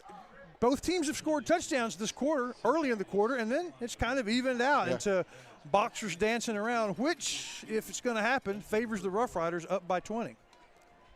I'm still concerned because I feel like we need one more score separation to put these guys away. Absolutely. So they still have life. So Bullard's going to come out. We've got 1:42 to go in the third period. 2 wide receivers, one to each side. They're going to hand off. I thought it was going to be a fake at first. Rider defense snuffs it out. I thought it was going to be I thought for a second that was going to be a play action pass, Chris Wallington, and I don't know if it was Mayo. If that quarterback would have kept the football, Mayo would have splattered him. Made him pay for that. But instead, he hands it off to Warren, and Warren gets 2 yards. Rider defense really closed it down.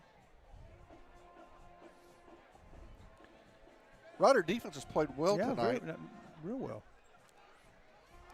Rider shift. Again, 2 wide receivers each side. They're going to fake it. And oh my gosh. Whoops. Oh, man, Mayo, that is a legitimate face mask, isn't it? And Mayo was concerned about him. He went over to see about him. Obviously, you don't mean to do that. Yes. If there could be a 20-yard face mask, Yeah, that would have been one. That's about a 20-yard face mask. Yeah. Ouch. Took his helmet off. I don't remember seeing one like that. You just hope that the player's head is not in Yeah, it. that's right. But, yeah, otherwise, that was going to be a great play. It was going to be a loss, a huge loss. Yeah, more than one Rough Rider on there. But it's an automatic first down. Sets up Bullard first down and 10 at the 45-yard line. They're going to fake it again. This time, he's going to lose a ton of yards. Yeah, and These who was officials that? do not blow the whistle fast enough. This a couple times. I mean, that is Parker and Atkinson. Yeah, Parker and Atkinson with a huge play there. Going to be a 10-yard loss. Yeah, and that's second down. They got to get to the 45 across midfield, and they're on the 37. So, yeah. 30 seconds to go here.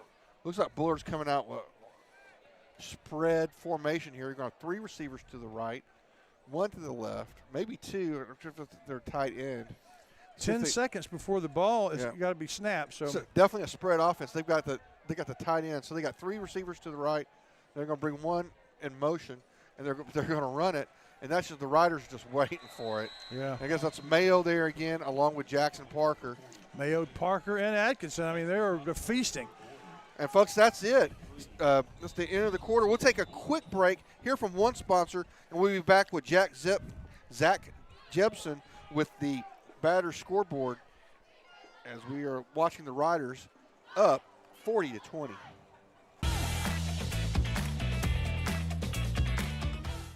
You're watching the Northeast Texas Sports Network, the Center Rough Riders versus the Bullard Panthers, live from Bullard Stadium.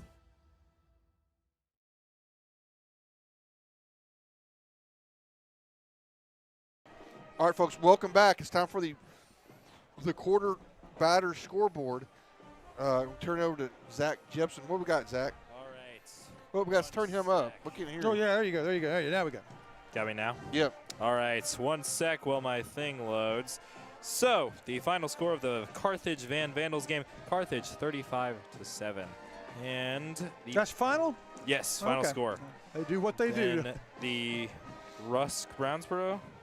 Yeah, is that tomorrow? That is scheduled for tomorrow at 2 p.m., so I don't have a score for that. Any other scores from around our county with Timpson or? Yes. Timpson was final, 61-0. Yeah, 61-0. The Tenaha Mount Enterprise game ended, and Tenaha came out on top 36-34. Oh, wow, a close one. Yes. I believe I announced everything else, so back to the game. All right.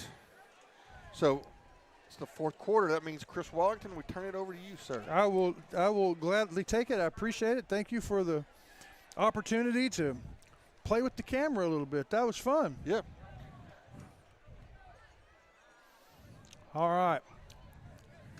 1 quarter to go. The Rough Riders scored a touchdown.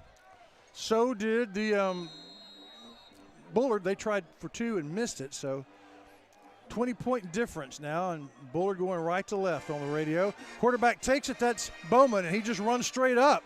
He gets good blocking on the left-hand side. Remember, he needed almost 20 yards, got most of it. It's going to bring up 4th down and about 3. They marked his knee down at the 50, so 4th down and a solid 5. Bowman doesn't look like he throws the ball very much, so all that eye candy, but so here he goes. But he's going to throw it this time. Now. Man, we're up the middle. I think there's going to be a penalty. Yeah. And I don't see one. Oh, wow. Wow. Yeah, Bullard saying, how could that not be? They knocked me down. That's kind of hard to believe.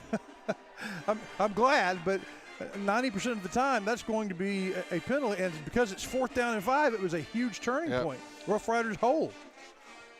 Are you a little surprised? I'm a little surprised. I'm a little surprised. I think the officials have missed a few calls this evening, but I mean this one's bounced our way. Yeah, so that's right. They're only human. Well, yeah, I'm not sure. But there were 2 Bullard guys there, and I mean they kind of ran each other. They may have run into each other. All right, so Chris Wallington. And here comes the handoff. Oh, it's another slip down. It's the 4th time ball carrier slipped. This is number 12 carrying the ball for one of the first times I've ever seen. Jeremy Bluford, a freshman. Yeah, freshman in. Wow. Coach is getting a number of guys. Of course, we always know it's not the running back, it's the offensive line that matters. And then I think most of them are starters. Second play, hand off to Bluford again. In the backfield, can he get around the corner? No. He's going to lose about a yard, but I don't know that you can lay that on him. There was a good group of blue jerseys chasing him to the sideline. They stopped him 1 yard short of the line of scrimmage. 3rd down and 11. Got to get to the 40. Once again, I still feel like we need one more touchdown, one more score of separation to put this one in the win column. Yep, I concur. So here's the 3rd down and 11. And they hand it. Nope, they fake it. Cross goes right, then goes left. Can he get around the corner? Yes, but he can't get too far. He manages to jump over one tackler, but he's only going to get 2 yards, bringing up 4th down and 9. Not sure that that's really how you want to live on 4th down and 9. And so it may be our second putt of the game. So both teams have kind of, the defense have taken over. You can view it as getting stuck in neutral, or you can view it as the defense is kind of figuring things out. Only 1 score from each team early 3rd quarter. Now we're early 4th quarter, and it's been a whole quarter without scoring. Exceptionally early for Bullard as they score on one play. It's a fake. Oh. It was wide open. And he fell down when he caught it, but did he get across he got the enough. line? He got just enough. Oh, wow. Oh, my gosh. Talk me through that, Mr. Shires. They snap it to the up back, who was, I guess, Cash, and they have one of the gunners runs a post route, and he gets just enough. Yeah, the tip of the ball, let me show you, is right there where he had to get. You see that where that is? Huh. That's crazy. That is crazy. But it's going to be good for a 1st down by the hair of our chinny chin chins, and we'll take it as the drive continues. Handoff this time. They're in the backfield before the handoff can even happen, and Cash knew it, but there was nothing to do. He's going back to tell him, hey, Bluford, it's okay. Sometimes that happens, not your fault. Right. I mean, the problem was he couldn't pull it because the defender was right there. Well, if you got your cheerleaders down there doing they're doing some of the stuff that they do in their competition team. We talked to them in pregame because our cheerleaders were a little late getting here, so that's pretty cool. All right, 2nd down. Cash is going deep. Oh, he's got Bellin. And Bellin, he dropped it. Oh. He had the ball, and then his defender caught up to him and played with the ball and knocked it out of his hands. Once again, it was just not enough air under it. Ball need to be out in front. Otherwise, if Bellin does that, he moonwalks in. Yeah, underthrown, and then therefore made it a contested catch. Yep. So 3rd down and 14 for the Riders. Again, if they get, 7 or 8 at least, then probably they'll go for it. But they're going to have to gain something for it to make sense. Letting the clock run a little bit, but that's after a incomplete pass. The big clock is not running. They're trying to get all their stuff together. Riders will probably call a timeout here. It'll be their second one if they do. And they do. And we'll take that timeout with them, and we'll come back for this big 3rd down live from Bullard, Texas. Matthews Realty, going above and beyond is what's expected. This is agency owner Colin Matthews. Our team of seasoned real estate professionals believe in giving their clients an advantage in any real estate transaction. Matthews Realty has a reputation of highly personalized service. Matter of fact, it's our #1 priority. From commercial and residential properties, poultry farms to beach rentals, our team works hard so you don't have to.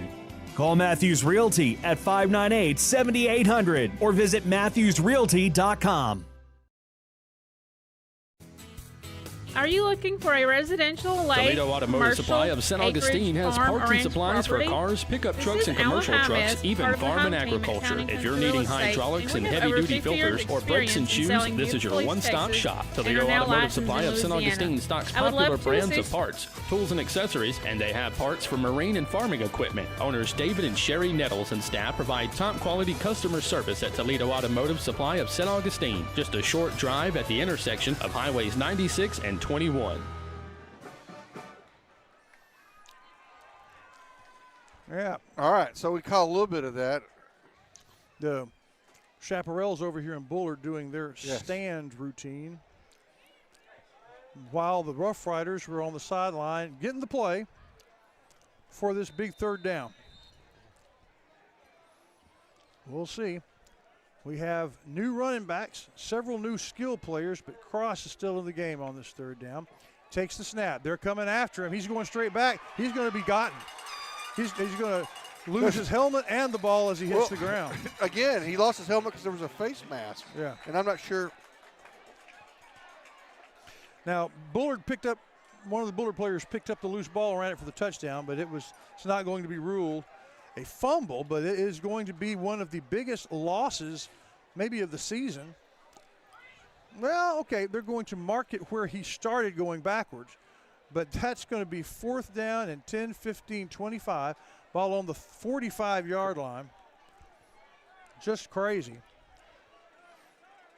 Yeah, that's a long way we got to go. So this is definitely going to be a punt, and I guess there must be some new linemen in the game because that hasn't happened all night to that degree. 9 minutes and 8 seconds. That's an eternity. That's an eternity in a Rough Rider game for there not to be a score, more than the length of a quarter. So I'm not sure why the clock is not running. There should be a. Yeah, didn't they? Well, they've reset the 25-second clock. Now they ought to roll the other clock. So a little bit of management stress here. There we go. So the Riders will obviously, I thought they would let it. There's a stopping the clock, and there's the punt, and there's tweet, and flags down. So confusion everywhere. Officials and the special teams of both teams look a little bit confused. Rough Riders are going to be called for illegal motion, which kind of seems to be a trend.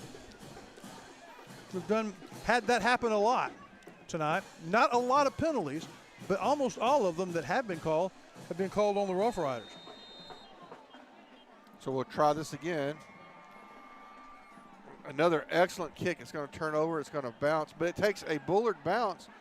The Riders are going to jump on it, but Bullard will take over with excellent field position as they're going to begin on about the 39-yard line. Good deal. Now, the Rough Rider defense has really dug in and played well. Really the whole game, Shires. I mean, have you been impressed? I have. I mean, you look at their scores. Well, I mean, one of them came on a huge, big passing play. Another came on after a short field after a turnover. So, really, Bullard's only drove the field and earned a score once. Big play to start the second half, a 75-yard touchdown on the very first play. Started fireworks, but then the Rough Riders have held them since. Here comes the first down snap. Quarterback's going to keep it. Run around looking for room. Going to get stopped before he gets very far, 2 yards into it.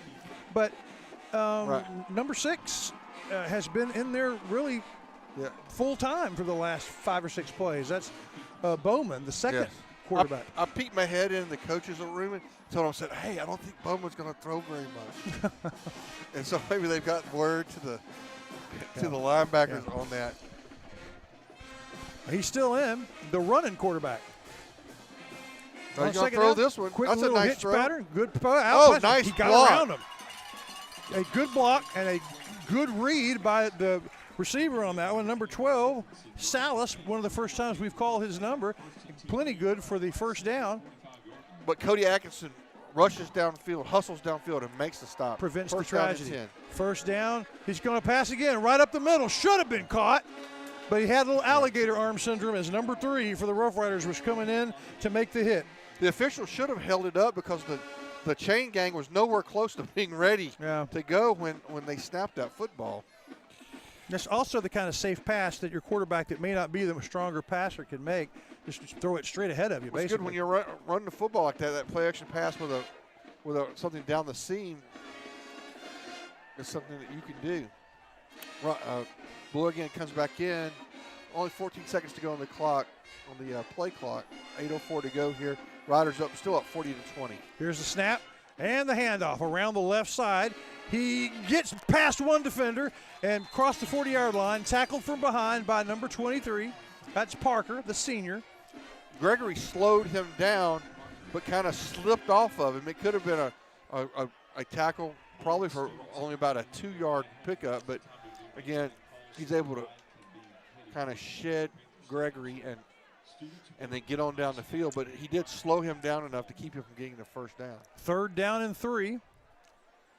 Bowman still the quarterback, takes it, keeps it.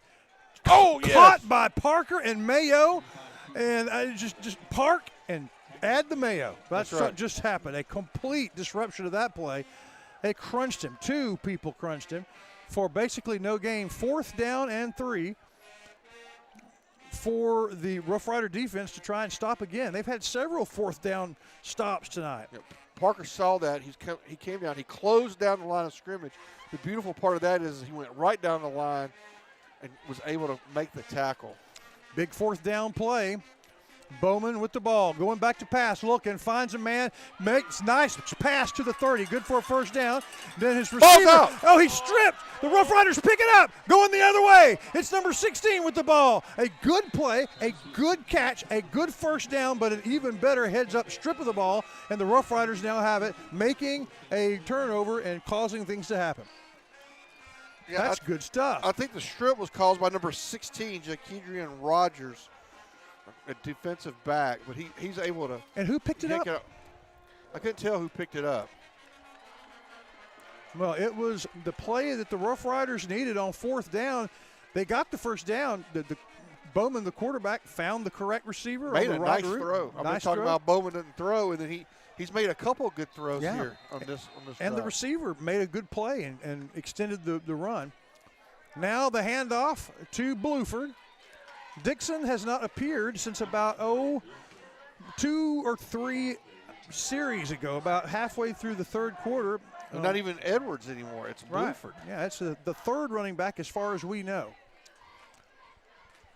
At a time when we really need to dominate on the ground. They hand to him again. The freshman is met in the backfield by their best player, number 72.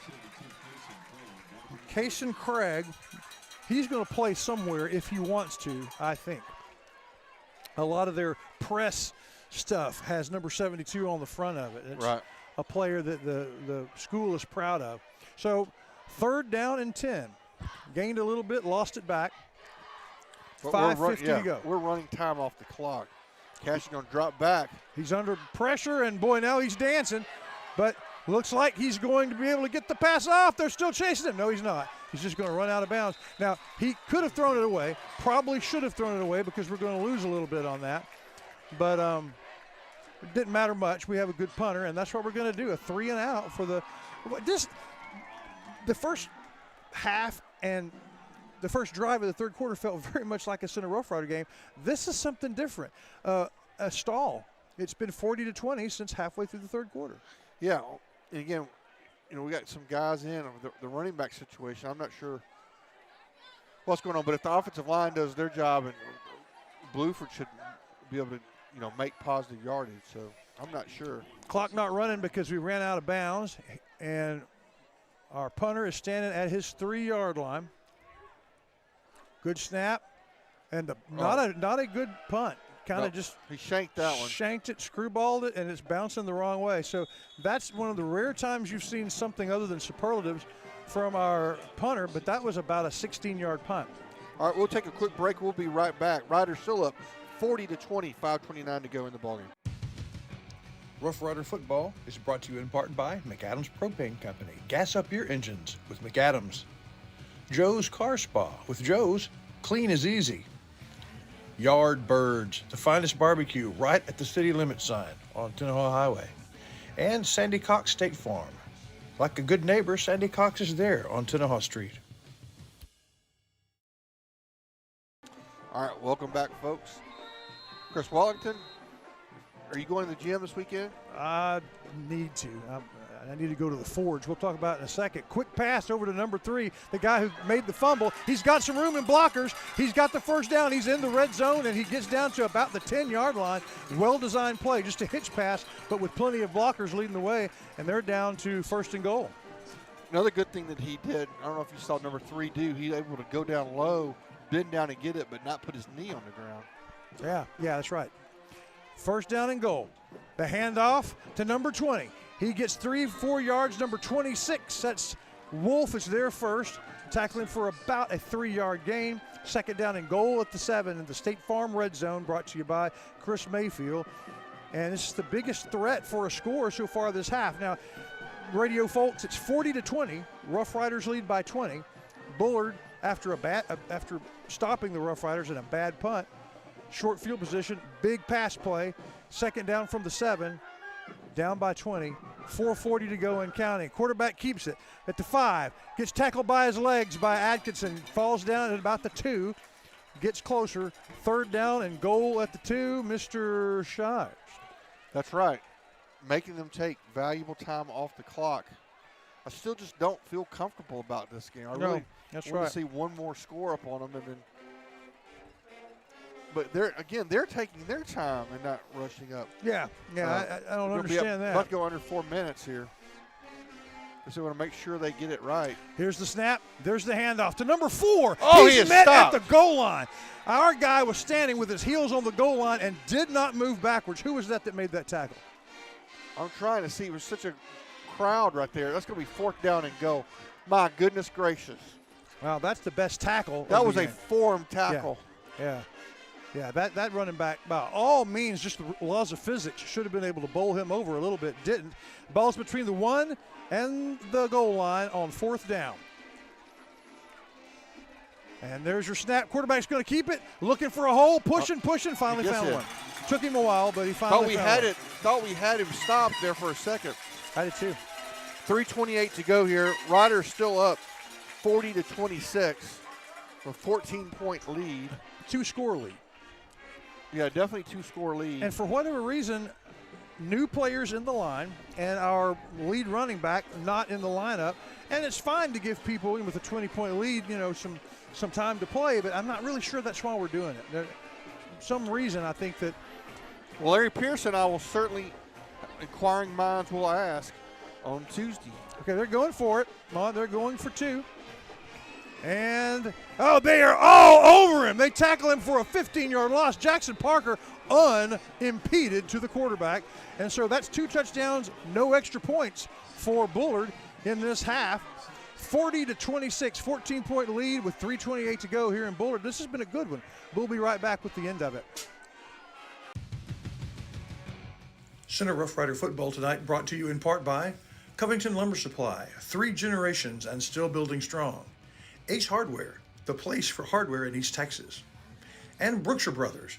They sold their first bag of groceries when the Rough Riders ran their first play, 102 years strong.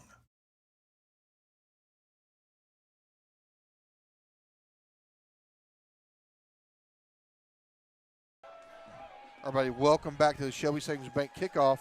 Let's set this one up for the folks on the radio. Riders up 40-26 with 3:28 to go in the ball game. Hopefully have our hands team in, because it's going to be likely an onside kick or some sort of trickeration here, Chris Wallington. Trickeration, one would think, yeah. Bullard is 1-3 in district. Now they have a good record, but 1-3 in district. They're not going to the playoffs unless they win at least one of the next 2, and it would really be nice if they'd win both of them. So they're playing for their season now. Rough Riders know that if they don't win both of these next games, this one against Bullard, and then Brownsboro is the team at least in the rankings that is the bottom team in our district, but they've played well this year. Right. So they need to close out against the Blue Bees, Brownsboro and Bullard. Rough Riders have a two touchdown lead, but man, they haven't done much offensively this half. Here comes the onside kick. Well, it looks good. It has to go 10 yards, and the Rough Riders can fall on it. Yep. It just didn't quite make it, and there's a flag because the Rough Riders came in and hit somebody. Now, but there's nothing wrong with that. Yeah, I'll have to see what the. And there's nothing wrong. The Riders have the ability to go up and get it just like they did. Right. They're going to talk it over. They are just going to have to do that.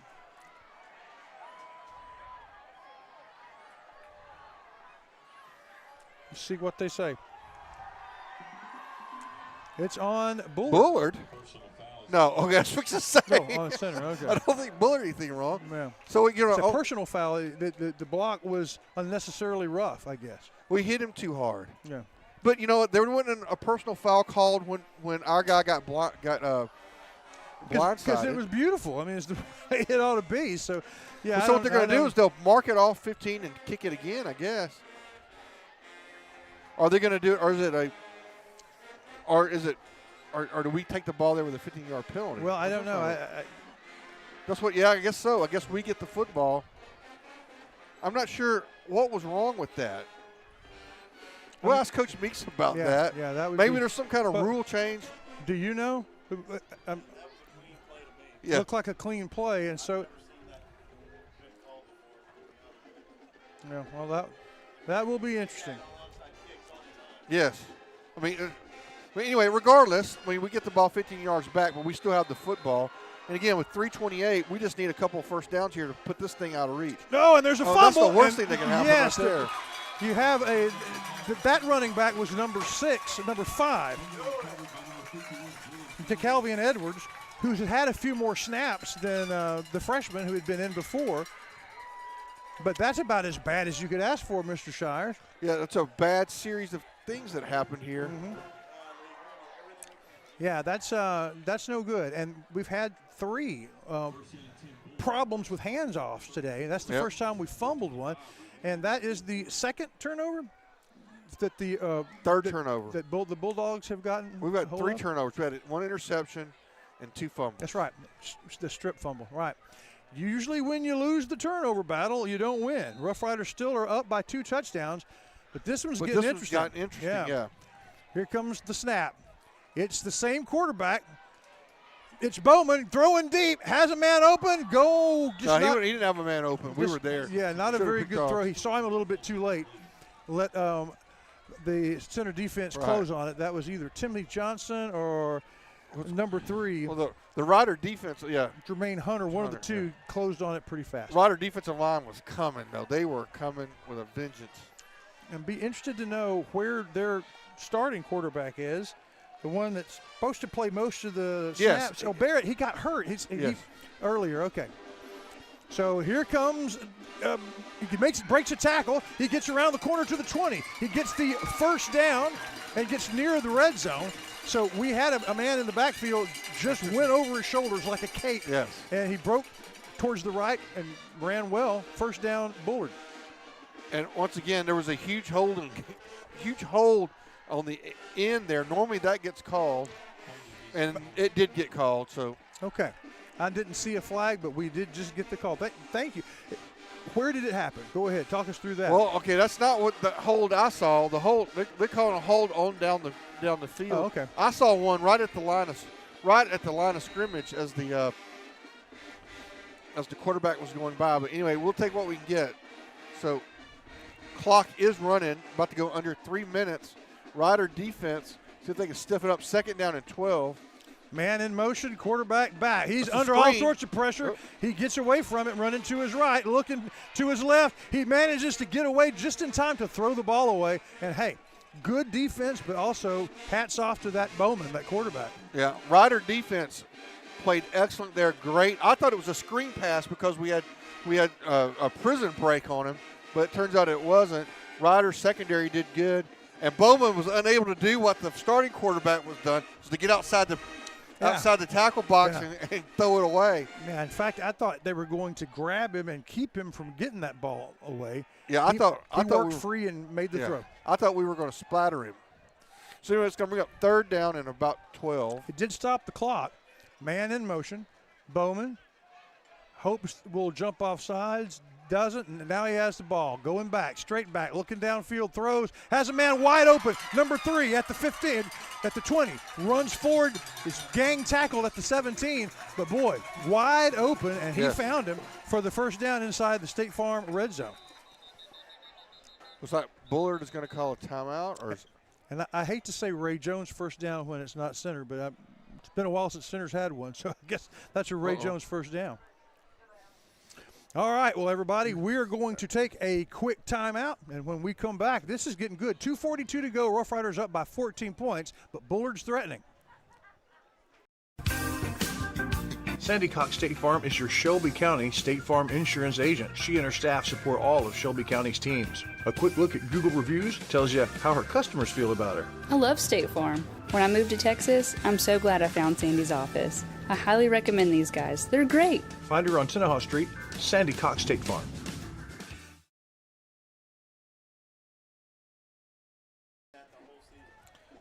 All right, folks, here we are. Welcome back. 2:42. Riders up 40-26. 2:42 to go in the ball game. It's going to be 1st down and 10. And Bowman with the ball, hands it off, going to his left. Oh, and nice play by the Riders. Close it down. That's what is he, the captain now, and one other defender that made the stop. Gregory, huge on the play. Gregory and Wolf. And Big Bad Wolf. Captain Gregory and the Big Bad Wolf. 1 yard on the play. 2:24 and counting. Snap. Looking to his left, wanting to throw. Throws it up in the air for grabs. Rough Riders break it up. He had it in his hands. The Rough Riders attacked it. Broke it up. It was a touchdown for about a split second. It was going to be. It could have been intercepted too. It was. I mean, that many things could have happened, both good and bad. But we'll take that one. 3rd down and 9. But Bowman did zip it in there, and then it became who can grab it and control it. It stops the clock. 2:17. 3rd down and 9. They need to be able to get to just past the 8-yard line to preserve the drive.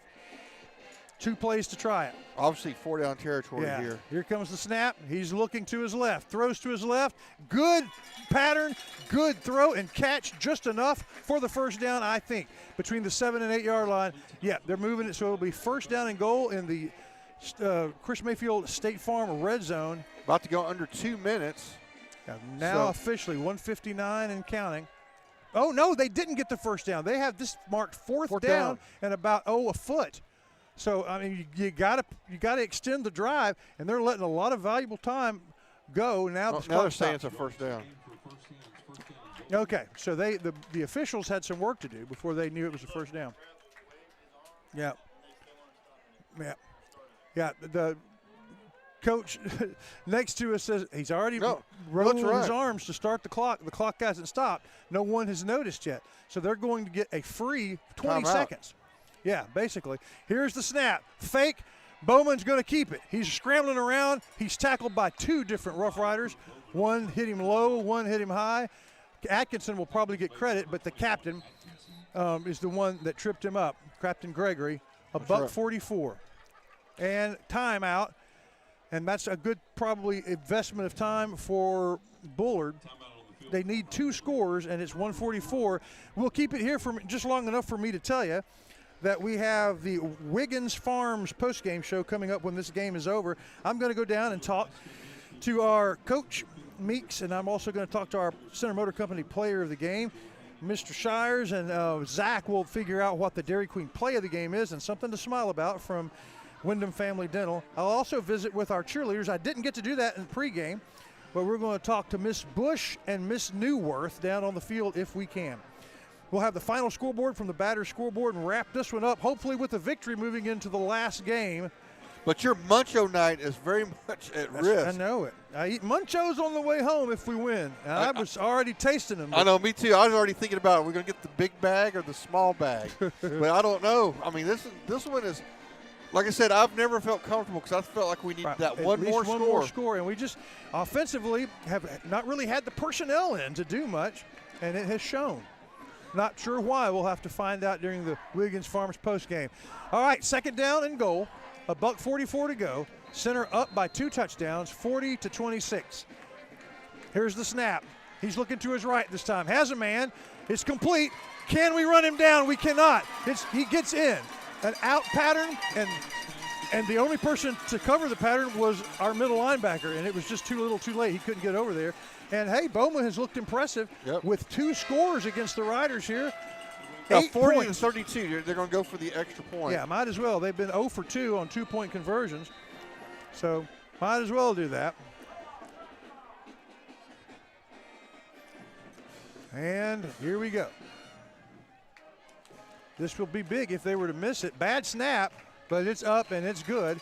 So it's 40-33 with 1:37 to go in the game. We'll be back for this thriller in Bullard after this. Are you looking for a residential, lake, commercial, acreage, farm, or ranch property? This is Alma James, part of the home team at Town & Country Real Estate, and we have over 50 years experience in selling beautiful East Texas and are now licensed in Louisiana. I would love to assist you with all of your real estate needs, so please call me at 936-488-9988 or come by 114 Nacogdoches Street on the square in downtown center. Hablo Español. Wright Chrysler Dodge Jeep Rams team is cheering on the Center Rough Riders, and we're proud to support the Center ISD's administration, staff, students, and fans. This is General Manager Jeff Baker of Wright Chrysler Dodge Jeep Ram, and I invite you in to see the new vehicles we have in stock, as well as the area's best selection of pre-owned. We're all taking care of our customers' needs, and you'll have my promise we'll take care of yours. Come see us at Wright Chrysler Dodge Jeep Ram, Highway 96 North and Center, and go Riders. Everybody, welcome back. What we thought was going to be a comfortable win has now gotten awful close. Riders still up by 7, 1:37 to go. Bullard only has 1 timeout. No, they have 2 timeouts left. And you figure this is an onside kick, and it is. Up, and it's a good one. They have a chance. They're still fighting for it. Riders get it, thankfully. Man. Woo. Oh, my gosh. Now, that was a perfectly executed kick by the kicker. Yeah. Logan Smith had a chance. He was running for it, couldn't quite get to it. That was about as scary because they were going to get 15 or 20 yards on it. They were going to have an easy. Well, no, you get it where you capture it. You can't return. You can't. Right, I know, but wasn't going to capture it until the 40 or 35. So that ball was bouncing free. We dodge a bullet, but we can't fumble and give it back. We got Dixon back in. Dixon's back in, and I will be interested to know why he wasn't. And there is the snap, and there is the carry, and he is through, and he's good for 4 yards. A good start of this drive. And Bullard's going to use their 2nd timeout. Yeah. Only have 1 more after this one. First down wins the game. That's what I was about to say. Coach says next to us. 1 first down wins the game. Do we have business to take care of? Do we need to hear from a sponsor? Let's hear from our group, our monthly sponsor group. Let's do that. Center Rough Rider football tonight brought to you in part by Covington Lumber Supply, 3 generations and still building strong. Ace Hardware, the place for hardware in East Texas. And Brookshire Brothers. They sold their first bag of groceries when the Rough Riders ran their first play, 102 years strong. I don't think. All right, everybody, welcome back. So, cheerleaders across the way. Right before we came on, we're trying to get the crowd going. Shouldn't be hard to do, as the Rough Riders have seen this one kind of go from comfortable to not so much. Nice to see Dixon back in. Yeah, I'm not sure that their timeout thing is correct on the board because they're still showing 2. Yeah. Handoff. Dixon met at the line, and that's as far as he pushes forward for maybe 1 yard, but we're going to be facing 3rd down and a big 5. The marker right between the 40 and 41. Got to get exactly to the 45. Yeah, they may be out of timeouts. Yeah. Regardless, what Coach said is correct, and a first down ends this thing. That's good. The scoreboard says 2 timeouts left. That's not. That and I know that's not correct. It wasn't right to begin with. So we can run this thing down to. Don't have to snap it until you get to about 40 seconds, 35 seconds. Well, I think 45 seconds. I think we run it down to nothing and call a timeout if we have a timeout. Yeah, we don't really know. Scoreboard says we have 1. Here's the 3rd down snap. It goes to Edward. No, he keeps it around the left side. Cross is going to get that first down, and that's probably going to do it. That is probably going to do it. Ball game. Well, now we got to figure out Dairy Queen play of the game and Center Motor Company player of the game, because I'm fixing to start heading downstairs. I want to go with number 10 for the Rough Riders, Caleb Mosley. Caleb Mosley. We will visit with him with Center Motor Company player of the game, and mainly with his contributions on defense. Yes. What was it that he did? He made a big interception and ran it back, but he made a number of plays. But, I mean, there's numbers of guys. There's Timothy Johnson. There's the lieutenant, Gregory. Yeah. Made some plays. The Big Bad Wolf. I may visit with 2 and 10. Yes. Yeah. I think 2 and 10. And then you and Zach get to figure out the Dairy Queen play of the game. The time has run out, so I'm going to go down and get ready for the Wiggins Farms postgame show. It was a thriller here in Bullard. Score final 40-33.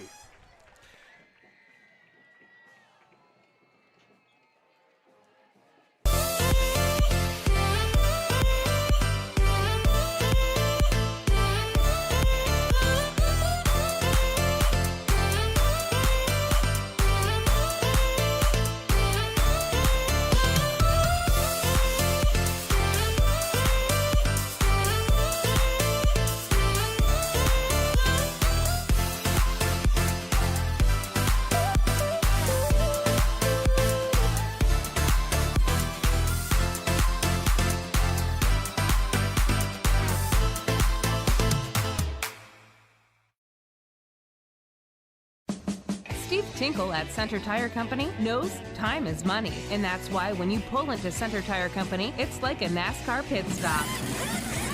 You tell them what you want, and they're on it fast. We lost power one more time, but we're going to go. Let's see. We can get Chris Watlington down on the field. We got a picture down there. He's talking to the head coach and to. So we can't get him back on the phone. Hey. Well, we are back on, Chris Wallington. You are live. Am I live? Yes, you are. You got cheerleaders or anybody to talk to? The team's gone and the cheerleaders are gone, and I just got an interview with Coach. But while I'm heading back up here, it gives you guys it gives you guys a chance to take care of some of our player of the game and Dairy Queen play of the game. We can do that. So, Zach, let's talk about just keep it on Chris Watlington as he comes on in. So, get a good shot of me laboring to climb these stairs. Well, we don't have anything else. Let's go to let's find us another shot, as everything is just kind of out of whack because of all this. But anyway, Riders end up winning 40-33. It's time to pick our Dairy Queen play of the game. Zach, what do you think?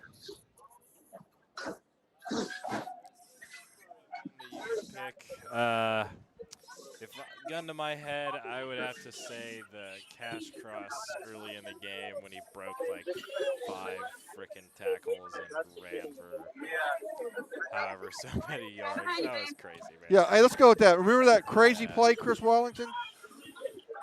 Which one? The crazy play with one where cash cross, that crazy run where everybody. All but one person touched it. Yeah. Yes. We're gonna go with that. That's our player of the game. That's the DQ player of the game. We're here from Dairy Queen, and we'll be back so we talk about our. Did you get to talk to the players of the game, or are we just going to announce them, Chris Wallington? Nah, all we got is one interview with Coach, but it's a final. Well, that's the one we want. So look, let's hear from Dairy Queen. We'll be back. Father, for lunch today, I would like a salad. Father, for lunch, I'd like one of those American cheeseburgers. I'm a vegetarian. Cheeseburger. That's what I need. Ice cream. Oh, when everyone in your family thinks they're royalty, take them someplace where they can all get something good. Dairy Queen.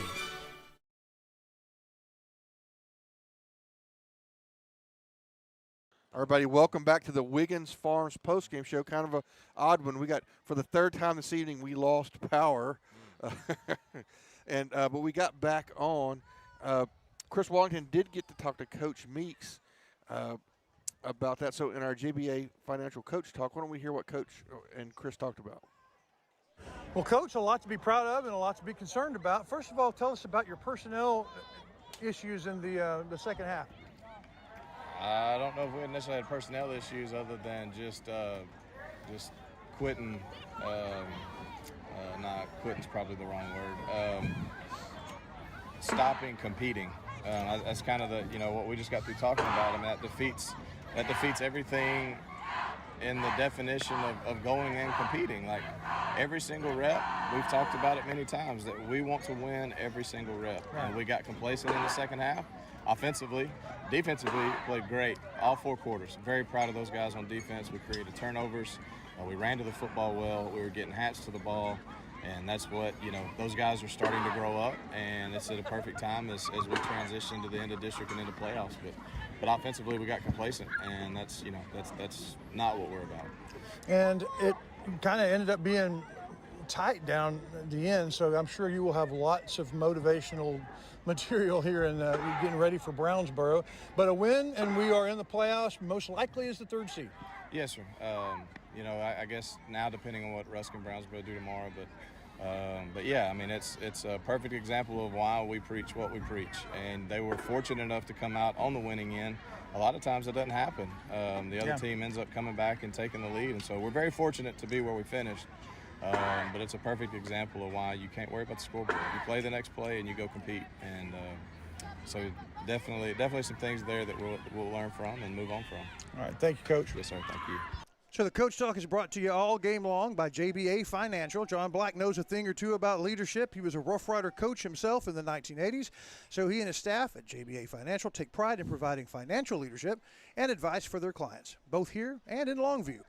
Well, that was our Coach Talk. Our Center Motor Company player of the game. Who did we decide they or those or he was? I think we decided that it's going to be 2 and 10. Okay. So and I thought those were really good choices. Number 2, Timothy Johnson.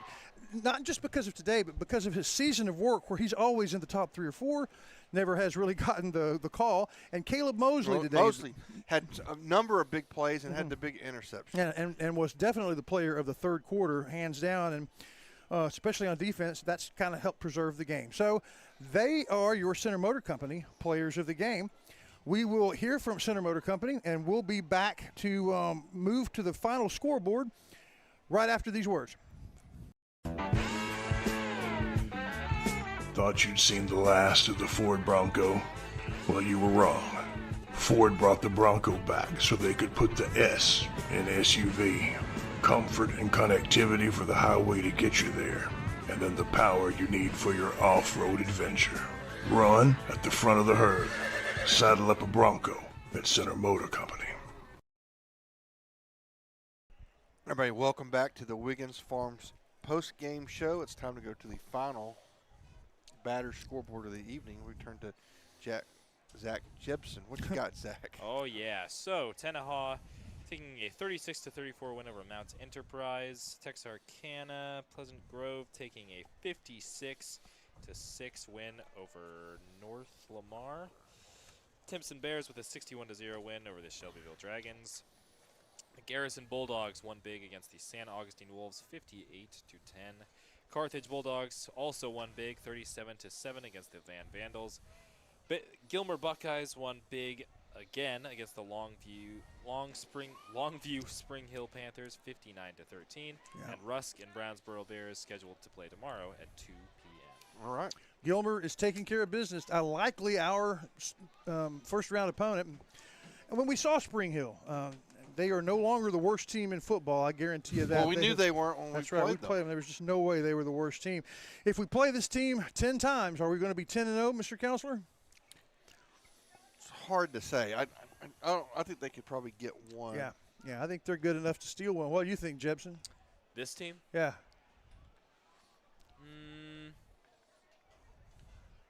Yeah, I think they win 10 times.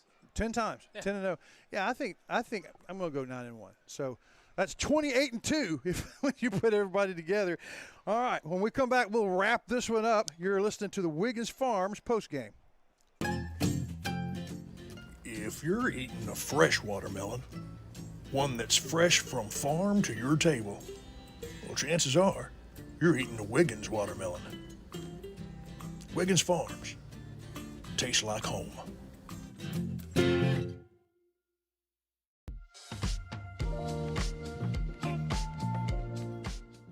Keep your car running with Rough Rider Oil and Lube, and find it when you need it at Bob's Pawn and Gun Shop. Shelby Veterinary Associates, because your animal is part of your family. And Center Tire Company on Hurst Street.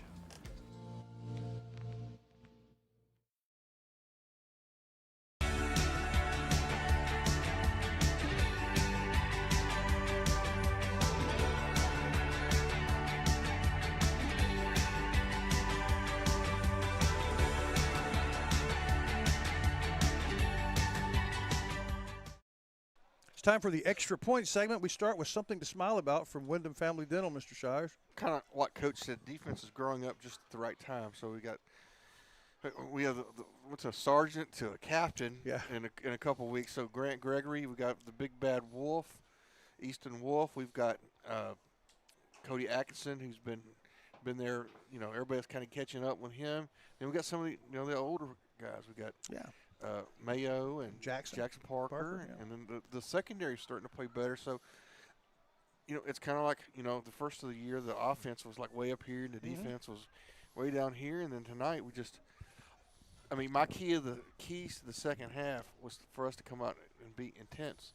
And offensively, I think the coach is very disappointed in all of that. And it'd be interesting to see how they come out and play against Brownsboro because, I was just never really comfortable. I feel like we needed that one more score of separation to put this one away, to put this team away. And that's the thing. That's the championship thing to put. Eventually Carthage put Van away. 14-7 until mid fourth quarter, and then they said enough of this. Yeah, or at some point that might have been a delay, but it ended up being 35-7. So that's what they do. That's what all championship teams do. That's what we did against Rusk. I still remember the drive where we put them away, and that's what you got to do. And we did not do that here tonight with Bullard. And like Coach said, we came away. We're lucky to come away with the victory, and that's still not playing in overtime. Right. But something to smile about is the defense. Yeah. Because the defense is rounding into shape just in time. Just in time. Look ahead, we have Brownsboro at home for senior night next week. That'll be the last game of the season. A win puts us in the playoffs, most likely against Gilmer. That does it for the Wiggins Farms postgame show. I'd like to thank pregame, halftime, postgame guests, the cheerleaders from Bullard. I appreciate them appearing. Coach Meeks, Hector Ramirez, and Christina Smith at halftime. We congratulate our Center Motor Company players of the game. That was number 2, Timothy Johnson, and number 10, Caleb Mosley. Congratulations to our band who earned a top 10 finish at State UIL contest. And Tuesday night, Halloween, you get Don Wall with Coach Meeks at 8, and then the guys at 7 o'clock, hopefully in costume with Halloween digs on at the pizzeria from the Rick Meeks Show, and we'll learn something about tonight's game, brought to you by Sabine State Bank. Tonight, our final, Center 40, Bullard 33. The Riders move to 6-3 on the season and 3-2 in district. For producer Scarlett Shires, for camera work and halftime analyst and blimp driver Zach Jepson, for the counselor Stephen Shires, this is Chris Wallington saying bye for now.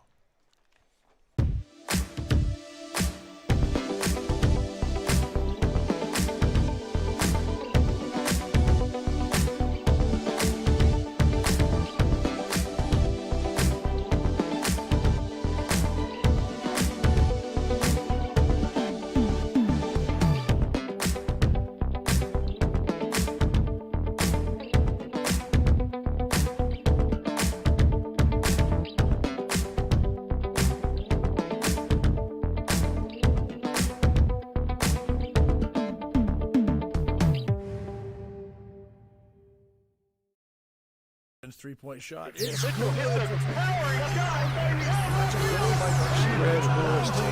the house. This has been a presentation of the Rough Rider broadcast team, brought to you by Watlington and Shires Productions.